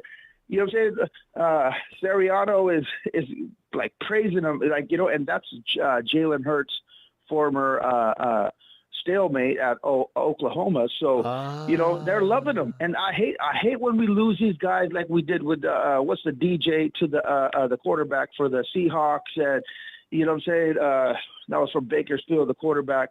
Can't remember his last name, DJ something. But, we lose all these dudes. Jones, not DJ. Oh, wow. We had DJ Jones was the guy who played the line. the defensive back that we lost to the Seahawks, and he ended up shining. And there's a lot more guys. There's a lot more guys that end up shining. But you know what? To Kyle Shanahan's credit as a coach, not as a player personnel, pre-draft, post-draft, or all this stuff for these trades for D Ford and your good dude linebackers. But, you know what I'm saying? He got us to the championship without a quarterback. He got us to the Super Bowl with Jimmy Garoppolo. If everybody says, oh, Jimmy Garoppolo is basic, well, guess what? We were one play away from winning that. So the last caller, you know, I don't know what was in his alcohol this morning or night, because in California it's PM, but and I'm just waking up thinking of fucking drinking alcohol after that call. But if this dude got us that far without any quarterback, like TC saying, that imagine what Brock Purdy can do for us as a non-rookie in his second year. And his elbow, you know, is eventually going to heal up. But, yeah, man, I mean, I'm not even gone to my breakout player because I'm so goddamn hyphy this morning after that call. But I love it. You know what I'm saying, Rob? I love me some debate. You know that. Yeah, I know. Stephen A. Smith wouldn't even be ready for me. Yeah. Don't give me a goddamn reason. Give me a goddamn reason to get fired up. Otherwise, it's just like, you know, oh, we talk about the same stuff. But talking about the breakout year, you know, we all know Mason, the way he's played during training camp, that, you know, breakout – he's the guy, right? Mason is the breakout player, but it's the guy behind him. It's the guy behind him that I want to see become the big breakout player, because I don't want to see two failed third-round draft pick running backs, Ronbo. TDP. Give me some TDP. And nobody even talks I want him to be about the it. goddamn breakout. That's why I'm glad Nobody they didn't come talks up with about a it, running right? back in the third round. I said, Kyle, man, if you guys did that 2 years back-to-back, don't do that again. You get better running backs that are undrafted, actually. And they do. Like Kalon LeBron. I think he might be a breakout player, too. People are talking So about this him like curse he's the about next this- coming. Exactly. Yeah, we got him out of Marshall. And this is the thing. Why you know, fix something that isn't broken? Back to Shanahan. You know what I'm saying? Nobody's perfect. So, like, you know, why are you at that third round? Yeah, pick. we could have got somebody else in the third round, like an offensive tackle, but no, you got to, you know, get this third round running back curse, Ronbo, when we got a dude like Kalon LeBron this year, and then we also got Mason. I mean, it's working for you. Mitchell late round. You know what I'm saying? I mean, late rounds are fine, but please, before the fourth round, do not draft a running back. Oh, please. Oh. And Gene D's getting mad because we drafted a kicker in the third round. That's not a bad thing to do when you don't have a kicker anymore. How many times you watch a team lose because the kicker, Cowboys, can't find the fork? I mean, he kicked that ball wide left and right all day long. Of course, I enjoy entertainment for us, but I don't want that. I'll lose my mind if we get a kicker like that. Oh. And we found a $100 bill on the ground by trading for Gonzalez, if you remember, the other kicker from the Panthers, because later on in the season, one of these kickers in one of these teams are going to go down, and we're going to get maybe a fifth-round pick for Zane Gonzalez, because somebody's going to get desperate, Ronbo. So that's like a free $100 bill that we just found, and nobody else found it before us. So that's fantastic. And you know, it's funny how I talk about Debo. Like, I've been talking about Debo for the last few weeks, and now everybody's coming together. They're seeing what I see, man. If you get over $30 million, man, which I think Ayuk is better. That's, you know, my opinion as a wide receiver, number one. And don't get me wrong. I keep telling y'all, I love me some Debo. But goddamn, show me something. When you got the bag, you didn't do nothing. So, you know, he's looking real slim right now. They're saying he slimmed up in the last 20. You know what I'm saying? I don't know what happened. Well, you know, maybe it's Maybelline, Ronbo, but something just happened where he just slimmed up. He's taking it more serious, and I like this, though. Ayuk has got him thinking. It was DJ Reed. Thanks, Show. DJ Reed is who we were trying to think of. But we got to go, Jack. Always a pleasure. You got a big day ahead of you. Glad to hear you taking care of yourself with that water in the morning. And hey, Jack, you want to add something to that? Absolutely. Put some lemon in it. Squeeze some lemon juice in that water. Absolutely, I love that. I love me some health facts, Ronbo. Let's beat cancer and get healthy. Reverse type 2 diabetes by intermittent fasting, folks. We can do this naturally. So stay healthy and stay fit. And before I go, tell TC something. Brock Purdy's our goddamn quarterback, and we finna win this bowl, baby. Let's go. There you go. You said it yourself. All right, Jack. Talk to you in a minute. We'll be back midweek looking for you. All right. All right now. Peace. Peace. And let's go check back in on Ellis. Ellis!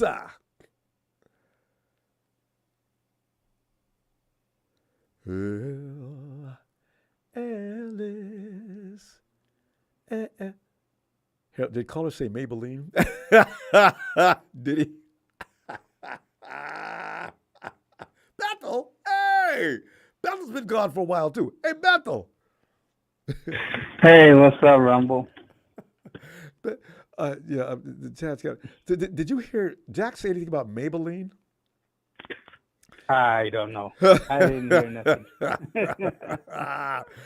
Hey, Bethel, we're looking at this incredibly, I'm talking juggernaut of a squad. You know, Bethel, how every year we come in this game. Man, the defense is going to have to carry us this year, but I think we should be okay on offense as long as we can score 25 points a week. You know, Bethel, it's now defenses around the league are going to say, if we could just keep the 49ers under 30 points, we might have a shot. I already see it coming. Yeah. Bethel, people don't understand. You can do whatever you want to the quarterback. But as long as CMC is on the field, the quarterback's going to automatically look good. I don't care who it is. Bethel, it could be you or me out there. That is all I need. Because if I got no other options, even if I'm a panic type of dude, all right, where's Christian? Christian, get this thing out of my head. You know, because and he's going to do things with it. You know, I'm telling you right now. As long as the quarterback execute, you know, we'll be all good. And then plus, I go, you know, I'm hearing a lot of stuff, but you know, the guy said that that they didn't know what they had in the house. I'm all like, if I remember correctly, didn't somebody call somebody in the office and told them, "Oh, hey, Niners, ain't your season over already? You're done?" And the guy goes, "What are you talking about? Don't misjudge our rookie. He's gonna surprise you." And what he did, he surprised everybody because they knew everybody what they had. Yeah. And then plus, if I remember right, didn't we have Seinfeld? They were giving him a lot of money. They let Did you say Seinfeld? him go? Or what that was it? Or what his name was? I forgot. Sudfeld. Sudfeld, there we go. Didn't they let him go and keep Brock Purdy a rookie? Hey, if good point. They didn't think let's stick with Seinfeld. I like that. Bring Kramer in too. You know, because Kramer could be a wide receiver. Yeah. If they didn't believe in this rookie, they would have kept him. Oh, God. But they didn't. They kept the rookie because they knew what he had. You know, when you don't believe in somebody, you're not gonna kick rocks on a player that you're gonna give over $2,000. And by the way, excellent point, Bethel. You know what? They had to still pay Sudfeld. That was guaranteed, that $2 million. So they just gave some money away, and they kept Brock Purdy. That's a good case. If we're in court right now, you just scored some points. They knew what they had, but I'm not sure.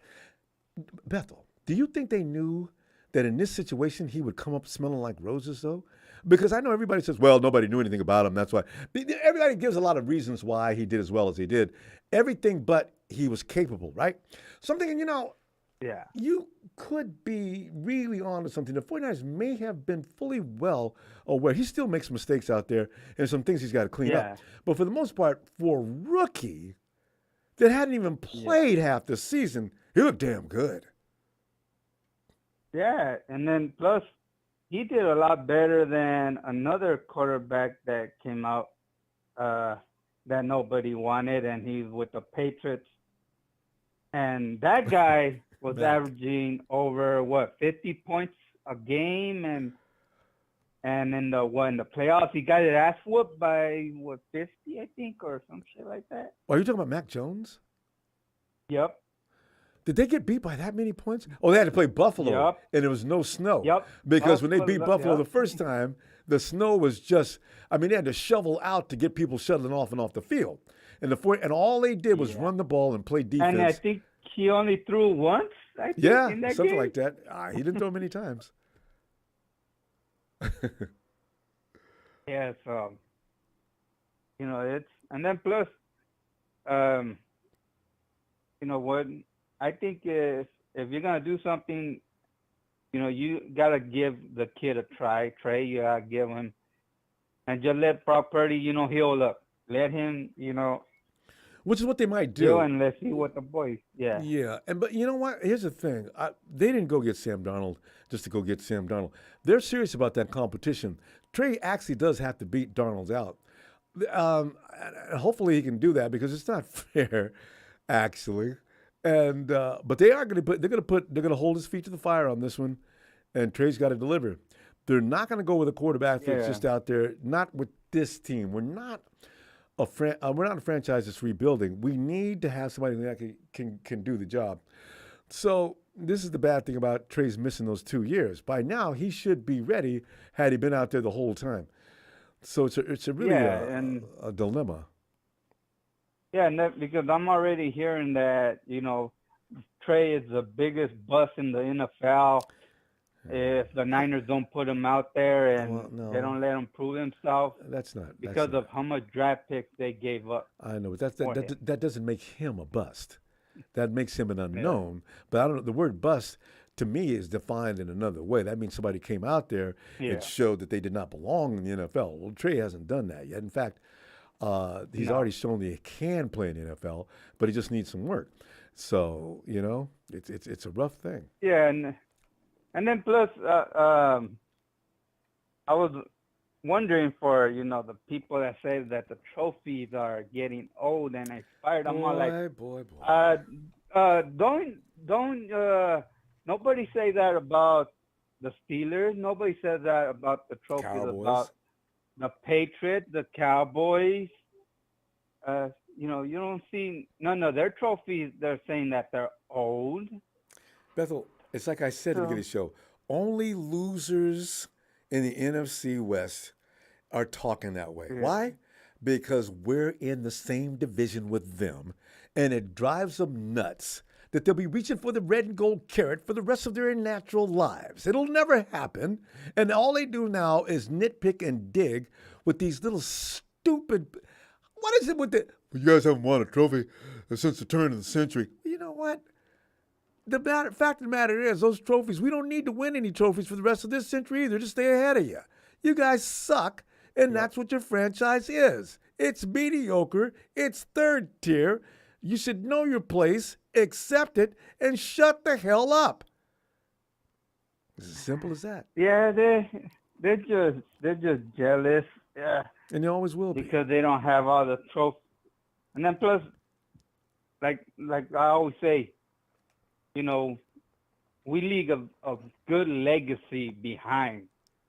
We have, if I remember when I watched that guy that did the 30-30, and he was donating to the Jews cause.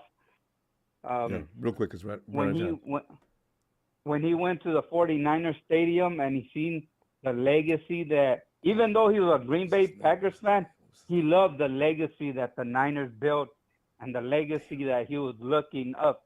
Yeah. And not a lot of teams can say that. He's one of the biggest YouTube guys. I forgot it. Anyway, I know what you're talking about. We were told about that by. Yeah, he wouldn't. No, the 49ers are worldwide. The Rams aren't. Yeah. And neither are the Hawks. Yeah.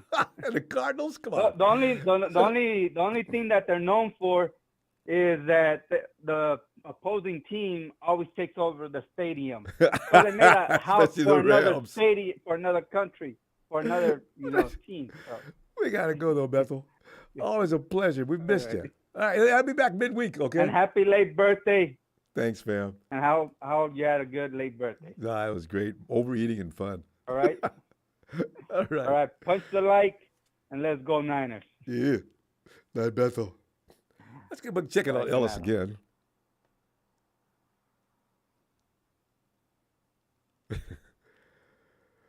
Well, see, seriously, it's hilarious how the vagrants come up with this material against the 49ers. Hey, Ellis, come on in, fam. How you been doing? We haven't seen you in a week or two. I've been watching. Yeah. Man, it's been a minute, huh, fam? I'm Everything all right? There's a whole lot going on. Well, a little bit of this, a little bit of that. Sun's not always shining, but we keep it pushing. There you go. That's all that matters, as long as you keep that ship upright and moving forward. Yes, sir. How you been? Oh, Happy belated. Ellis? Or that sound, that cutoff. Ellis. Every now and then people hit mute by accident. So when production people aren't putting their hands on that control board. Ellis. Ellis.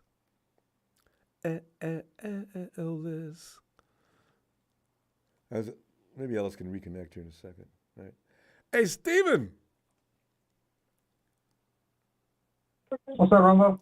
Steven, last time we left off, I think, did you run down all the, you got all the things you've heard out already, didn't you? Yeah. So I met up with him today. Okay. And literally about a couple minutes ago, I was like, "Hey man, what's up, man? How you doing?" Just kind of, because he's my childhood friend. Okay. And he plays. Well, he's with all the players during the games. All right. So I'll leave it at how close he really is. He's on the field with them. But he was telling me that Debo is starting to slim down. He's starting to I guess Brandon Ayuk lit a fire under his ass. Last season he did piss poor. Yeah. And Brandon Ayuk is slated to be wide receiver 1, so he'll be getting all the first snaps over Debo if he doesn't shape up. And Debo's been taking that to heart. What was it? GK is also getting bigger. Trey Lance looks like he's got a cannon for an arm now, and he looks like stronger. He looks like he's more of a tight end than he is a quarterback. And I was asking him, I was like, "Oh, so what do you think about the QB?" And he goes, "Yeah, bro." He's like, "To be honest, it's anyone's game at this point because Sam Darnold looks really good, which is weird." He goes, "Huh? Go ahead." No, I was laughing. I mean, Sam Darnold. Actually, I think some of us have. Sam Darnold's not. Remember when he was at SC? Sam Darnold's not a bad quarterback. He's one that's been hit too many times, though. Didn't he lead the league in sacks when he was with the Jets? I think he got a little punch drunk or shell shocked. Well, Sam Darnold has never been a bad. You're right. He's never been a bad quarterback. What happens is he's just on a team where he had no protection and no offensive weapons. So it's like when you have that against you, you can't really show what your talent is. That'll make you look bad every time. Yeah. Well, now he has those weapons. So now he's starting to look really good, which is kind of crazy because now he was just saying, he was like, it's anybody's game. It could be Trey's, it could be Sam's, it could be Brock's. He goes, right now it's neck and neck between the three of them. Can you imagine? What a great problem to have. Because this, and you know what? I You know about that, Stephen? Because if any one of them goes down, they're all three capable. That's all I need to know. Because what happened last year can never happen again. Please. Nope. And you know what's crazy too, Ronbo, is I was asking him, I was like, so what do you think about the 49ers this season? He was like, bro, our defense is gonna go crazy. He was like, there's no reason why we shouldn't be shutting teams out. He was like, they should only be getting field goal like points. He was like, that's as far as it's gonna go. He's like, the front four. He goes, the front four is gonna stop everybody. The middle is gonna stop everybody. Yes. He goes, if you try to go to the outside, he goes, you got to worry about Huff. And he was like, you got to worry about all the safeties. The free safeties are gonna be out and about. He goes, this defense is like none other. He goes, this is probably the best defense you'll see. He was like, it's even better than what it once was in '94. Yep. And 2019. Like, remember how we were always comparing everything with the 2019 defense? I said, you know what? This one is going to outshine that 2019 one because D Ford was good. He was like, Well, he used to. Okay, so my boy, he used to be a Raider fan growing up as a kid. Mm-hmm. And once he started working with the Niners, he kind of switched. And I was like, as you should. I was like, as you should. And so he was like, nah, bro. He was like, I don't understand how the 49ers defense gets better and better bro, and better. real quick, don't forget about my man Hargrave on that defense now. Right, that's exactly who we're talking about. Oh, no, right, that's fam. Hold on. He even said, he goes, Steven, give me some information on that guy if you don't mind.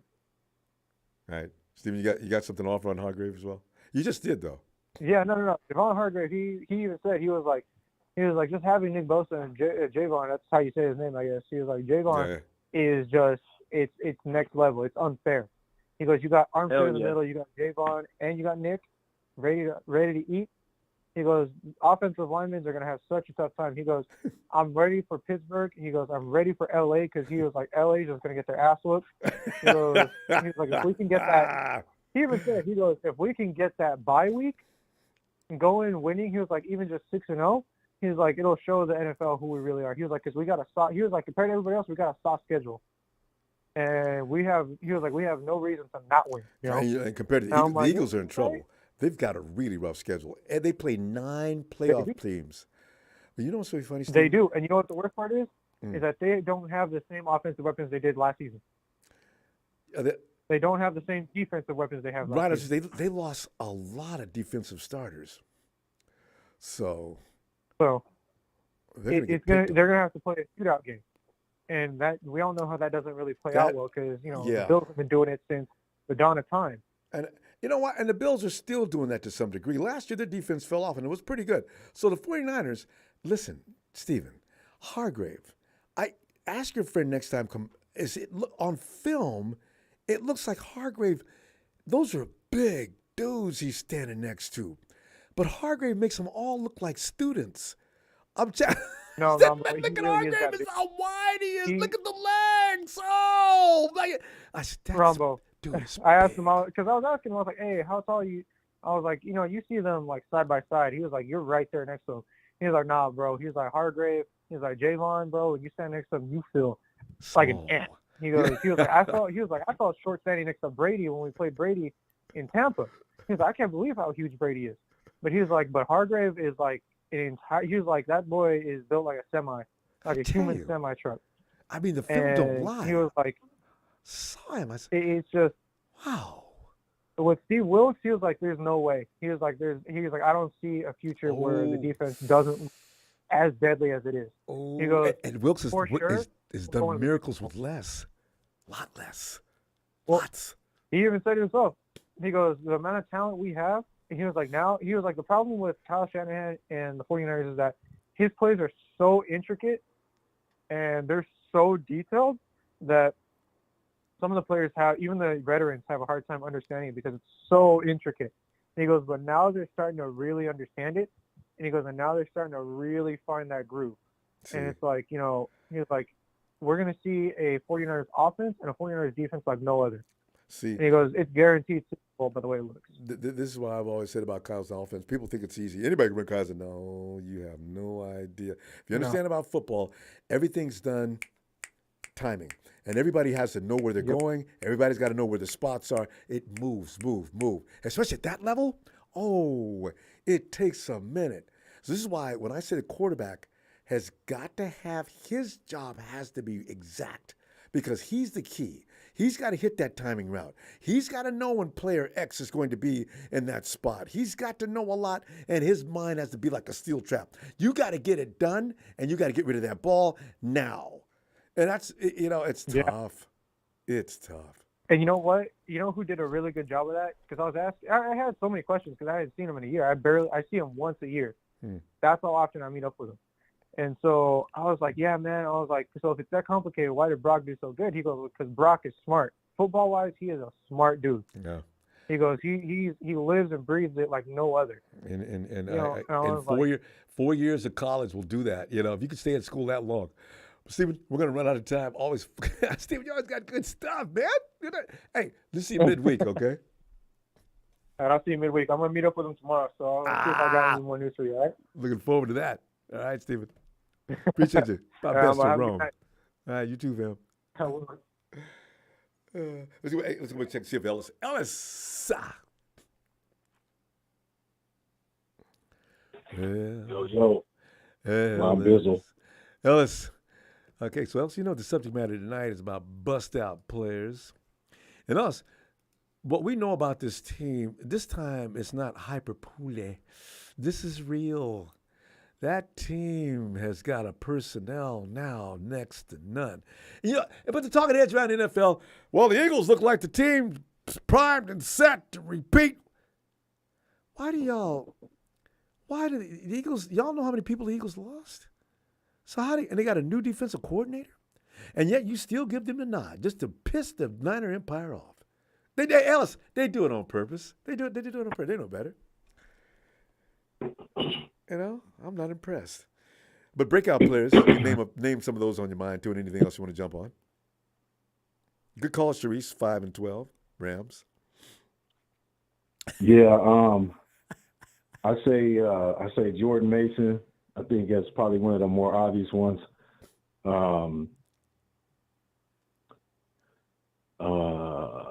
Well, you don't like Demo, do you? Everybody's worried about Demo. I got love for Demo. I was actually gonna say I got high hopes for Diamador. Not a lot of faith, but hopes. Then you said what you said, so great minds think alike. Hey, Jordan Mason's on that list. I got high hopes. And Drake Jackson. Yeah, I mean, look, you don't start out right. That doesn't mean you don't. I mean, you don't start out too good. Doesn't mean you don't end good. You can end great. It's it's all about improvement. Even if you come in, I mean, you have. You're a ball player. You know what lumps and bruises do for you. If you're determined, you get up, you dust yourself off, and you get your ass back in there. Let's go. Yeah, that's Demo. Yeah, 100%. Right, and so I'm excited for him because he came in as the favorite over him and Ambry, and then it's like he got smoked a few times, and then Ambry came in, and Ambry was playing well, and so now the chairs have reversed again. So it's a lot of musical chairs going on with that position out of that draft, that season of those draft picks. So, but I was hearing good things about Ambry. So I'm interested in seeing who we actually keep in the secondary. With Darrell Luter and I don't know who else we got, what other corners we got, but he seems to be like the only other promising. He's made the main focal point as far as the rookies that we signed from this year in the secondary outside of Javier Brown. Because you got Womack from last year. Yeah. So, But next, as far as breakout, man, I don't know. I'm gonna go ahead and go on the win, man, and say Drake. I'm gonna go out on a win and say Drake Jackson's gonna come through. I really love the thought of that as well. He knows everybody's waiting on him. I think it's that kind of mindset too. He's coming in, blood in his eye, ready to roll. Yeah, I think he has I think he's a coachable guy. I think he wants to get better. I think he's willing to do what it takes. He doesn't come off as having that kind of personality or somebody that's just going to give up and check out. The opportunity. He seemed to be. He seemed to be one of the more.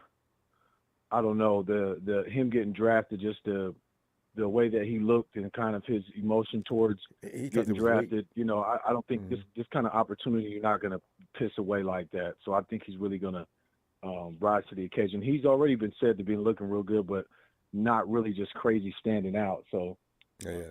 Ellis, he looked good last year. He just needed to gain some size and stamina.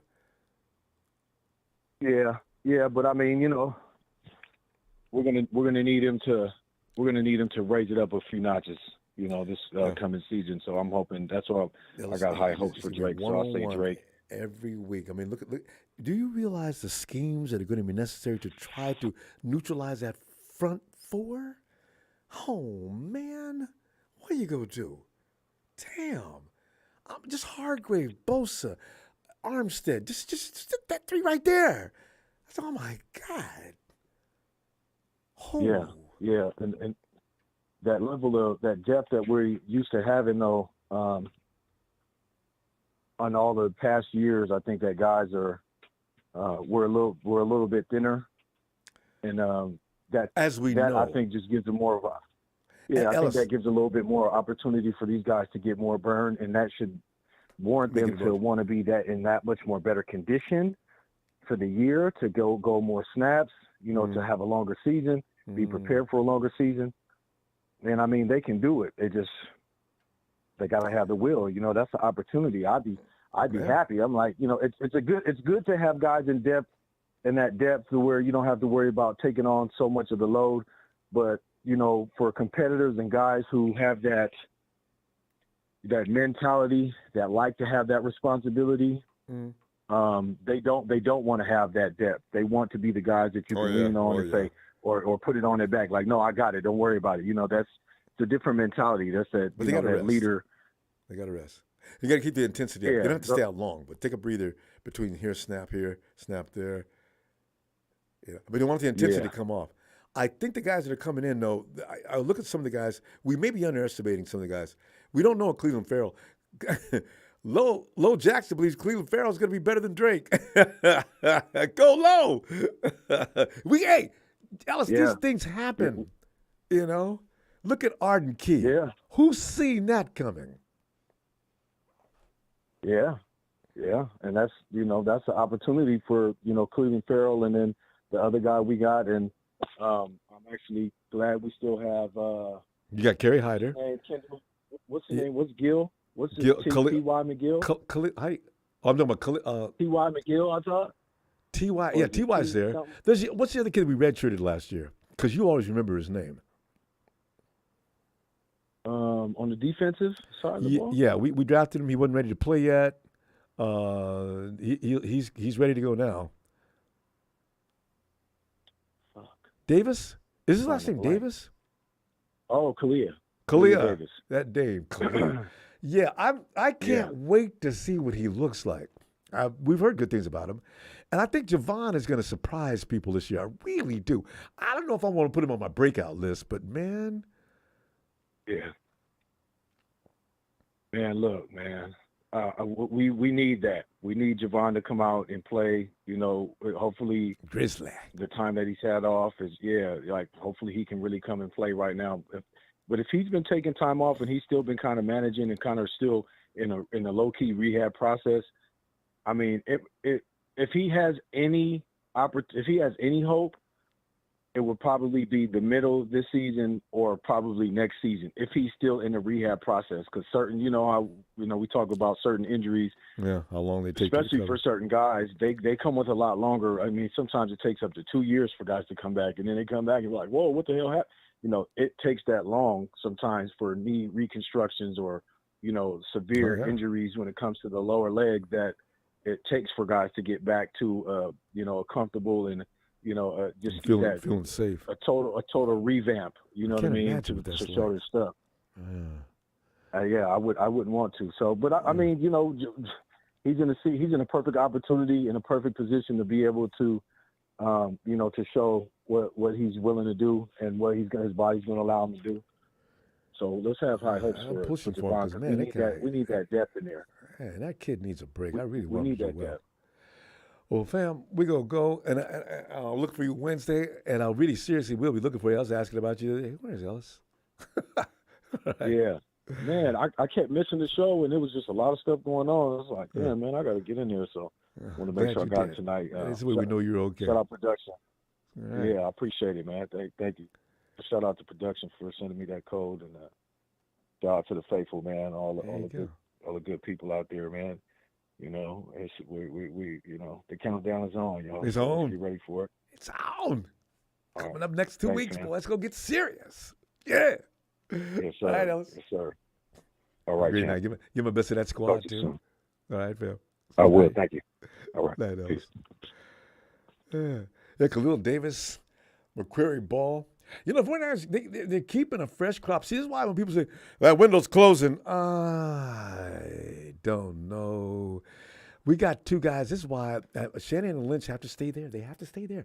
I'm going to stop acting like I care. I do. I need them to stay right where they are because if nothing else, my position here is you need to stay competitive. Now, you go get some middle of the road, barely knows what he's doing. Maybe he has a big name guy running things. All of a sudden, we're riding up here. We haven't gotten over that little peak, but we're riding up here. Poised at any minute to jump over that and maybe potentially go into a dynasty. All of a sudden, come back down here and start over again. I'm not trying to hear that. Hey, Michael.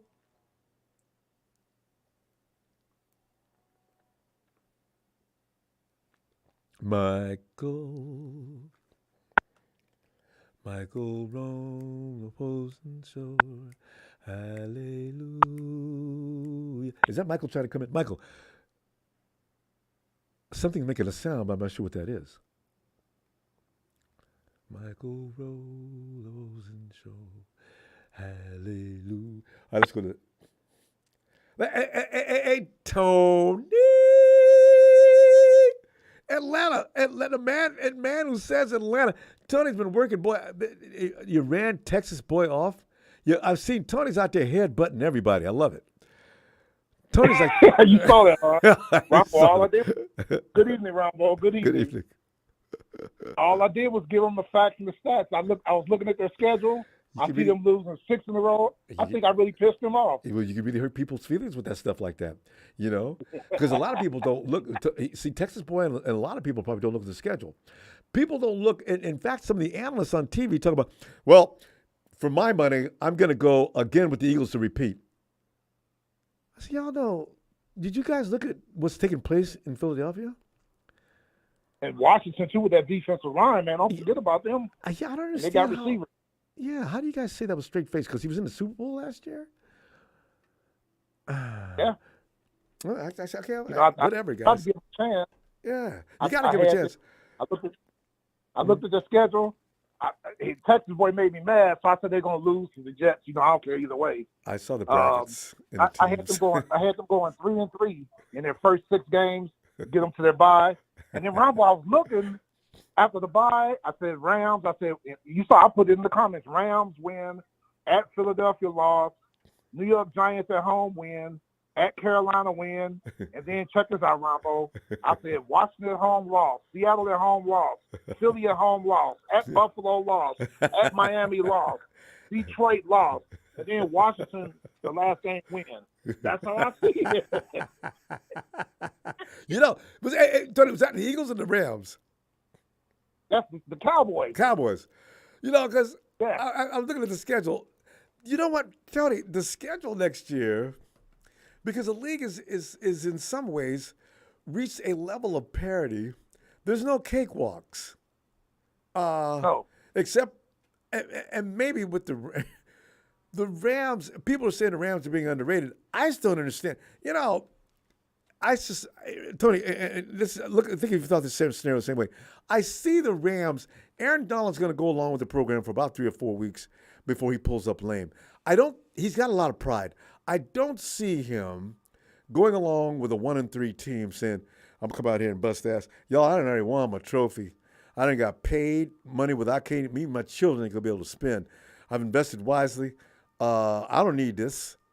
And then he's going to say things. They're not going to be able to stop nobody. They're deep. I read you that defensive players, only 3 starters. He's one of them. And most of them are 4th, 5th, 6th-round picks and 2 free agents starting. That's not a good defense. See, I've already noticed that. And that's why when Rudy comes in on Twitter huffing and puffing, I'm trying to understand, Rudy, do you realize that 5-12 may have been lucky last year? That you could drop below that level? Yeah, you guys need some players. You can't just beat people because you're the Rams. Well, Matt Stafford's going to come back. Matt Stafford's coming back. You tried to trade him. They couldn't find anybody to take him. Their offensive players are back, but that offensive line, their right tackle, Haverstein, he's pretty decent. Yeah. But you and I both know that left tackle, No Bloom, is a liability. I love him. Hey, he's got a second year, and they still got Cooper Kupp. But you know what? Here's the thing, Tony. There's a lot of teams that are adopting the philosophy of cut the head of the snake off. And that's why when you see some of these defensive fronts that are coming out of quarterback now, Matt Stafford is going to get hurt if he does not have protection against the Rams, against the Cowboys. I don't know if they play the Cowboys. There's a lot of teams that will remove him from a game and quick. If they don't have an offensive line, and which we're talking about right now, and now what? You the ball Cam Akers? They're weeks 2 through 5. Look at these defensive lines they got to play against. Week 2, San Francisco. Week 3 at Cincinnati. Week 4 at Indianapolis. Indianapolis still got Buckner and that other kid, Quiddy Payne from Michigan, the first-round pick. They still got a defense. Shaq Leonard is back from injury. Week 5, Philadelphia. Ronbo, that's tough defenses. So, well, Colin Cowherd just knows more than you guys. Colin Cowherd, he just wants attention. What was Joy over there going along with them? Cowherd, Cowherd, oh, please. And he talks badly about the 49ers because of his daughter and Trey. Oh, Rudy, man, don't at me. God. That's why I asked you about that Friday when I saw that. I'm like, what is he talking about? He said, y'all are done with Trey Lance. How does he know? Him and his He doesn't. sources. Nobody knows. Exactly. But Ronbo, y'all were talking about your defensive line tonight. You forgot about the guy y'all trying to get back right, Marvin Davidson, the former second-round pick. If y'all can get somebody him, that's gonna be a boost. I see. Y'all got from us. There's guys running around that camp I forgot about. I'm sure I forgot about 3 or 4 guys. I keep every now and then I remember about Khalil Davis. This guy you're talking about, the one that I was asking you about last year, running that. He made a catch. I didn't know he was a lineman. He runs like a defensive back. So I'm saying, what? Tony, no, you what? So 6'4", 278. Ronbo, y'all, let's say hypothetically speaking, if y'all can get 4 sacks out of Marvin Davidson as a rotational backup and 4 sacks out of Cleveland Farrell as a rotational backup at defensive end, that's a win-win. And Cleveland does a good job of protecting the edge. So even if he's not going to make sacks, Cleveland's pretty rough against the run. I like that. Those are the kind of defensive ends, because I got 3 guys next to him. Don't worry about the quarterback, Cleveland. When he come running around there, I want you to drive his face into the dirt and get him in that third down situation so we'll have him right where we want him. It's all academic. And then you got the veteran Hyder, who's backing up Drake Jackson, 6'3", 275. And he's probably not going to lose that spot. Yep. Unless somebody really shows him. We really like depth. Do you know if you look at the pie of how the distribution of paydays are, or how many players are allocated to a position, the defensive line has the biggest part of the 49ers personnel pie, and offensive line is number 2. And all the sexy positions are taking up a lesser portion of the pie. So I like the way they built this team. A lot of people don't think that's cool, but I think it's awesome. You're going to win the war in the trenches. Then y'all also got the other kid y'all got him from Detroit as a free agent who was on that Clemson defensive end, Austin Bryant, who played opposite Farrell at Clemson. Yep, y'all got him. I forgot about that. They made a big story about that too. I forgot about that. If y'all get anything out of those 3 players who are great standouts in college, that's just going to be a win-win with your starters resting in between plays, and they're out there doing their thing, and then your starters back in fresh. And trying to make a name for themselves like Ibana, did last year. Tony, what's the name of that group? They had a name at Clemson, that group, and I didn't know we had so many of them. Yeah, but for all those guys, 3 of those guys went in the first round, and Austin Bryant went in the 4th round. In that 2019 draft. Yep, that defensive line. If you play defense, John Lynch is looking at you. Lynch has been doing that since year 1. I remember I saw say, why is Lynch parading all them defensive people in? We need some offense. Being stupid. And I had no idea what the 49ers been doing, but it's taken a while. but they pretty much arrived at where they were trying to go. So. And when I saw that y'all signed Marlon Davidson, I said, you know what? I know what the 49ers coaches did. Okay, he didn't do it well in Atlanta. They went back to them Auburn days and looked at that college film. They brought him in. They said, we're going to try to coach him and get something out of him. Because Chris Kasoric views those films and helps with those decisions. They look at Chris. Chris, can you do anything with him? Get him in here, please. Please, get him in here. I'll fix him. Because Chris Kasoric is a magician when it comes. Arden Key will always be my model for, look what he did. Look what Chris did. Wow. Man. So I'm ready. Tony, Tony, get briefly because we're running out of time. Anything about Atlanta you want to tell us about? Just looking forward to camp. It's been quiet. I haven't heard anything about the team, so just getting ready. I've been kind of really reading about New Orleans, Ronbo. As you should. Yep. But like you said earlier, bite the head off the snake. If we can bite the head off of Derek Carr, the rest will follow. I agree with Stephen A. Smith. Everybody's raving about Derek Carr. He never did nothing about it the entire time when he was with the Raiders, and I need to believe that he's going to come into New Orleans and just take over and make it a whole new program. I said, Stephen A., you know what? I've been trying to keep quiet about that. But I'm trying to understand that, too. And every team he had with the Raiders wasn't bad. So why the hell do we have to decide Derek Carr is all that in a bag of chips? I mean, really. Exactly.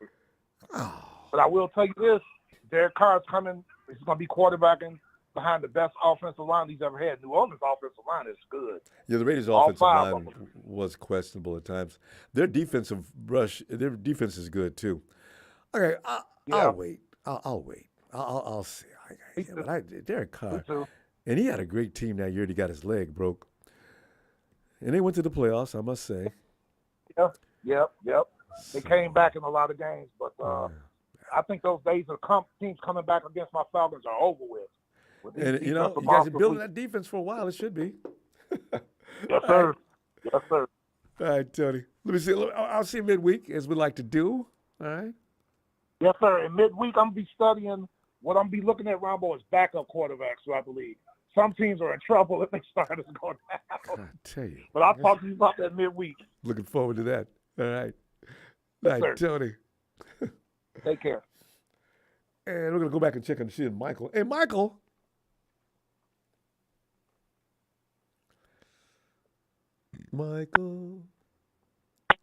Michael's having some kind of a connection problem.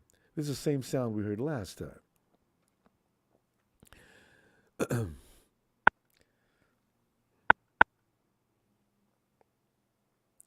Michael, I'm not sure what that is, but I don't know if we're going to be able to do this. All right. So, let's see. Is that...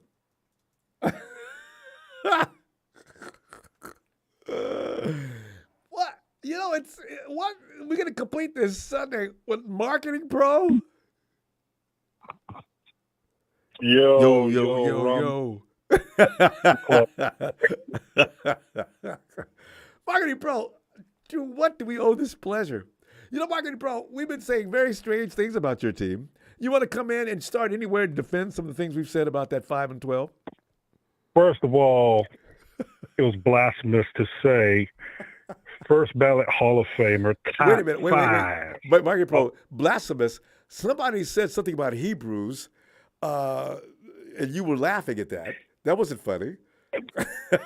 Oh, yeah. The 80s iconic legend Jim Everett was saying 49ers ain't won a damn thing since the Hebrew times. I did chuckle. That was not funny. You uncircumcised Philistines. You guys cannot talk about Hebrews like that.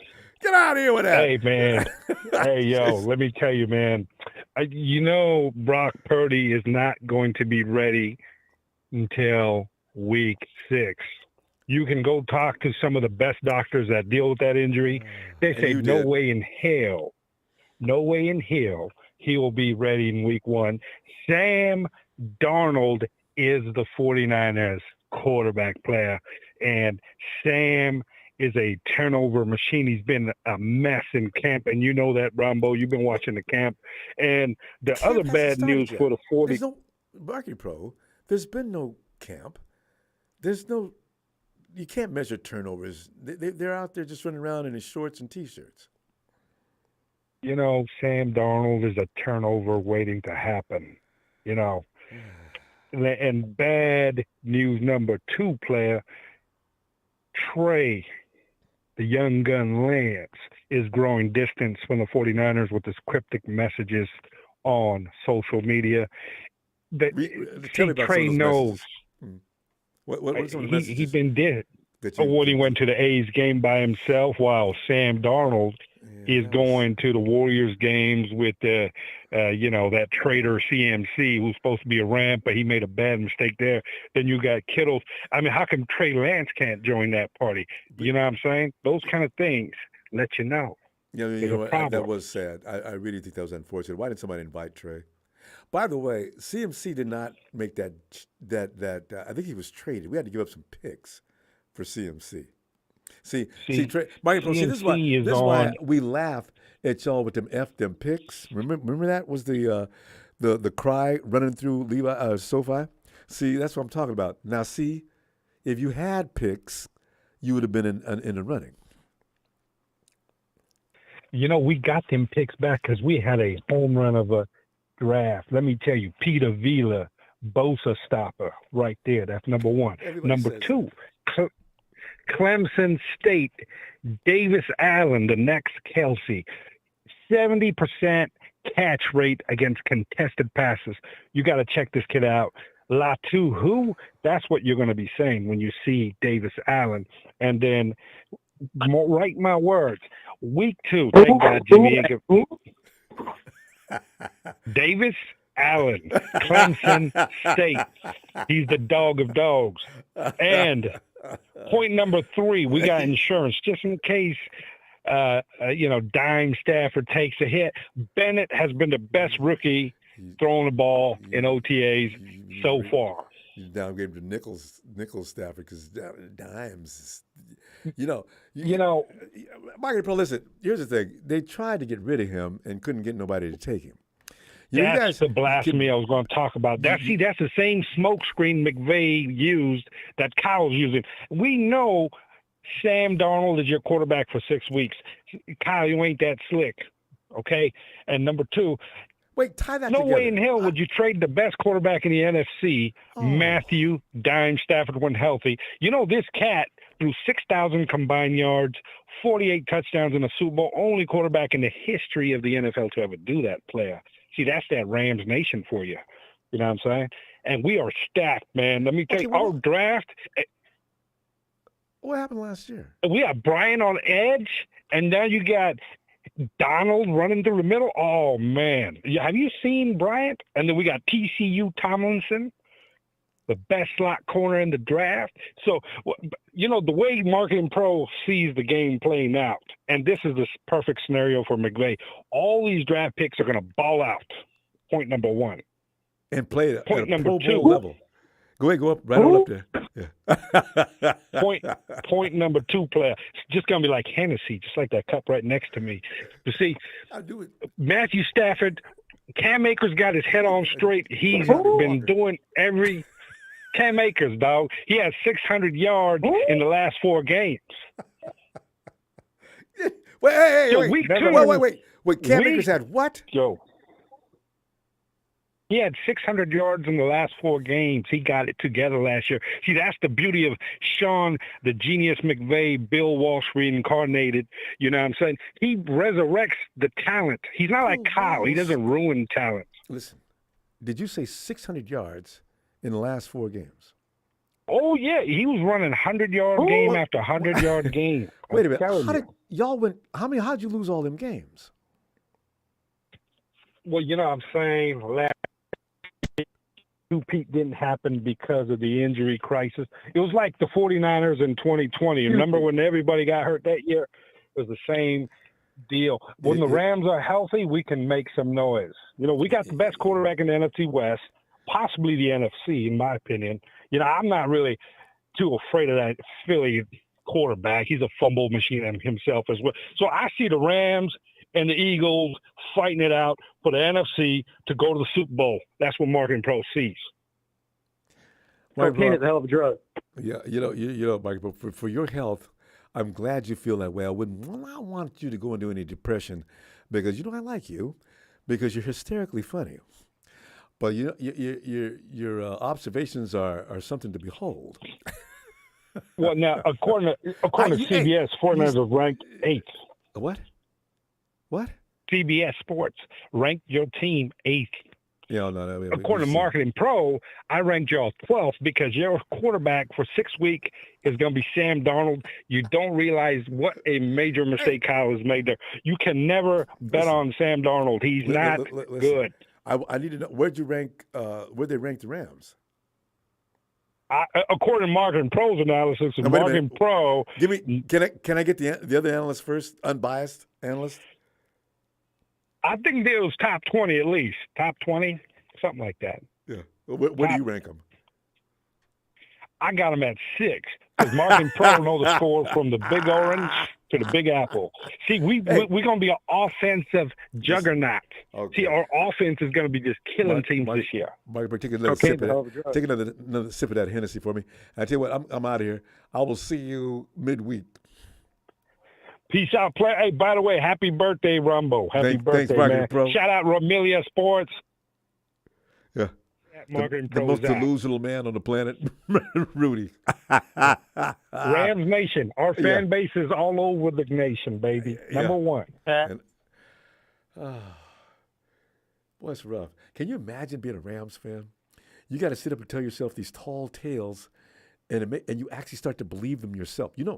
As a kid, that's what my mom told me, because I'd come in and I'd have this lie. When you got in trouble as a kid, you go in and you lie because you don't want the wrath of mom.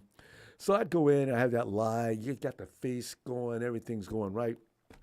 And you come in, you tell that lie. And my mom would sit there and patiently listen for me to get through that entire diatribe of bull. And she'd say, "You really believe that lie, don't you?" "What?" "Now, you know damn well you done lied from the start of that story till the end. I want you to do, go in the room and close the door. Don't come out until I tell you." "Why?" "I want you to stop lying." She got louder and louder, right? So now it scared me. And I go in the room, and I sat there, and I realized, it sounded good to me. That's the Rams fans. That's... Big Show says, shout out to Inglewood Rams, number one and only fan, Rudy Poo. I tag team that red fam. He's so... Road Astley music. What's happening, Road Astley? This guy can't still be talking. This crazy. I'm telling you, Rams fans, I want to see one's face when he's talking like that. Does his eyes get all wide? I mean, they start talking like they really believe what they're saying. All the rookies that they picked up in the draft, they weren't even first or second round picks, some of them. And they're going to come in and just light the NFL up. Are you kidding me? They sound like they believe it. They're real. They're serious. Oh!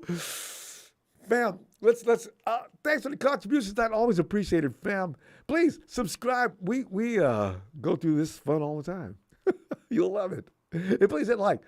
Appreciate you, fam. I'll see you midweek. All right. Until then, keep thinking red and gold.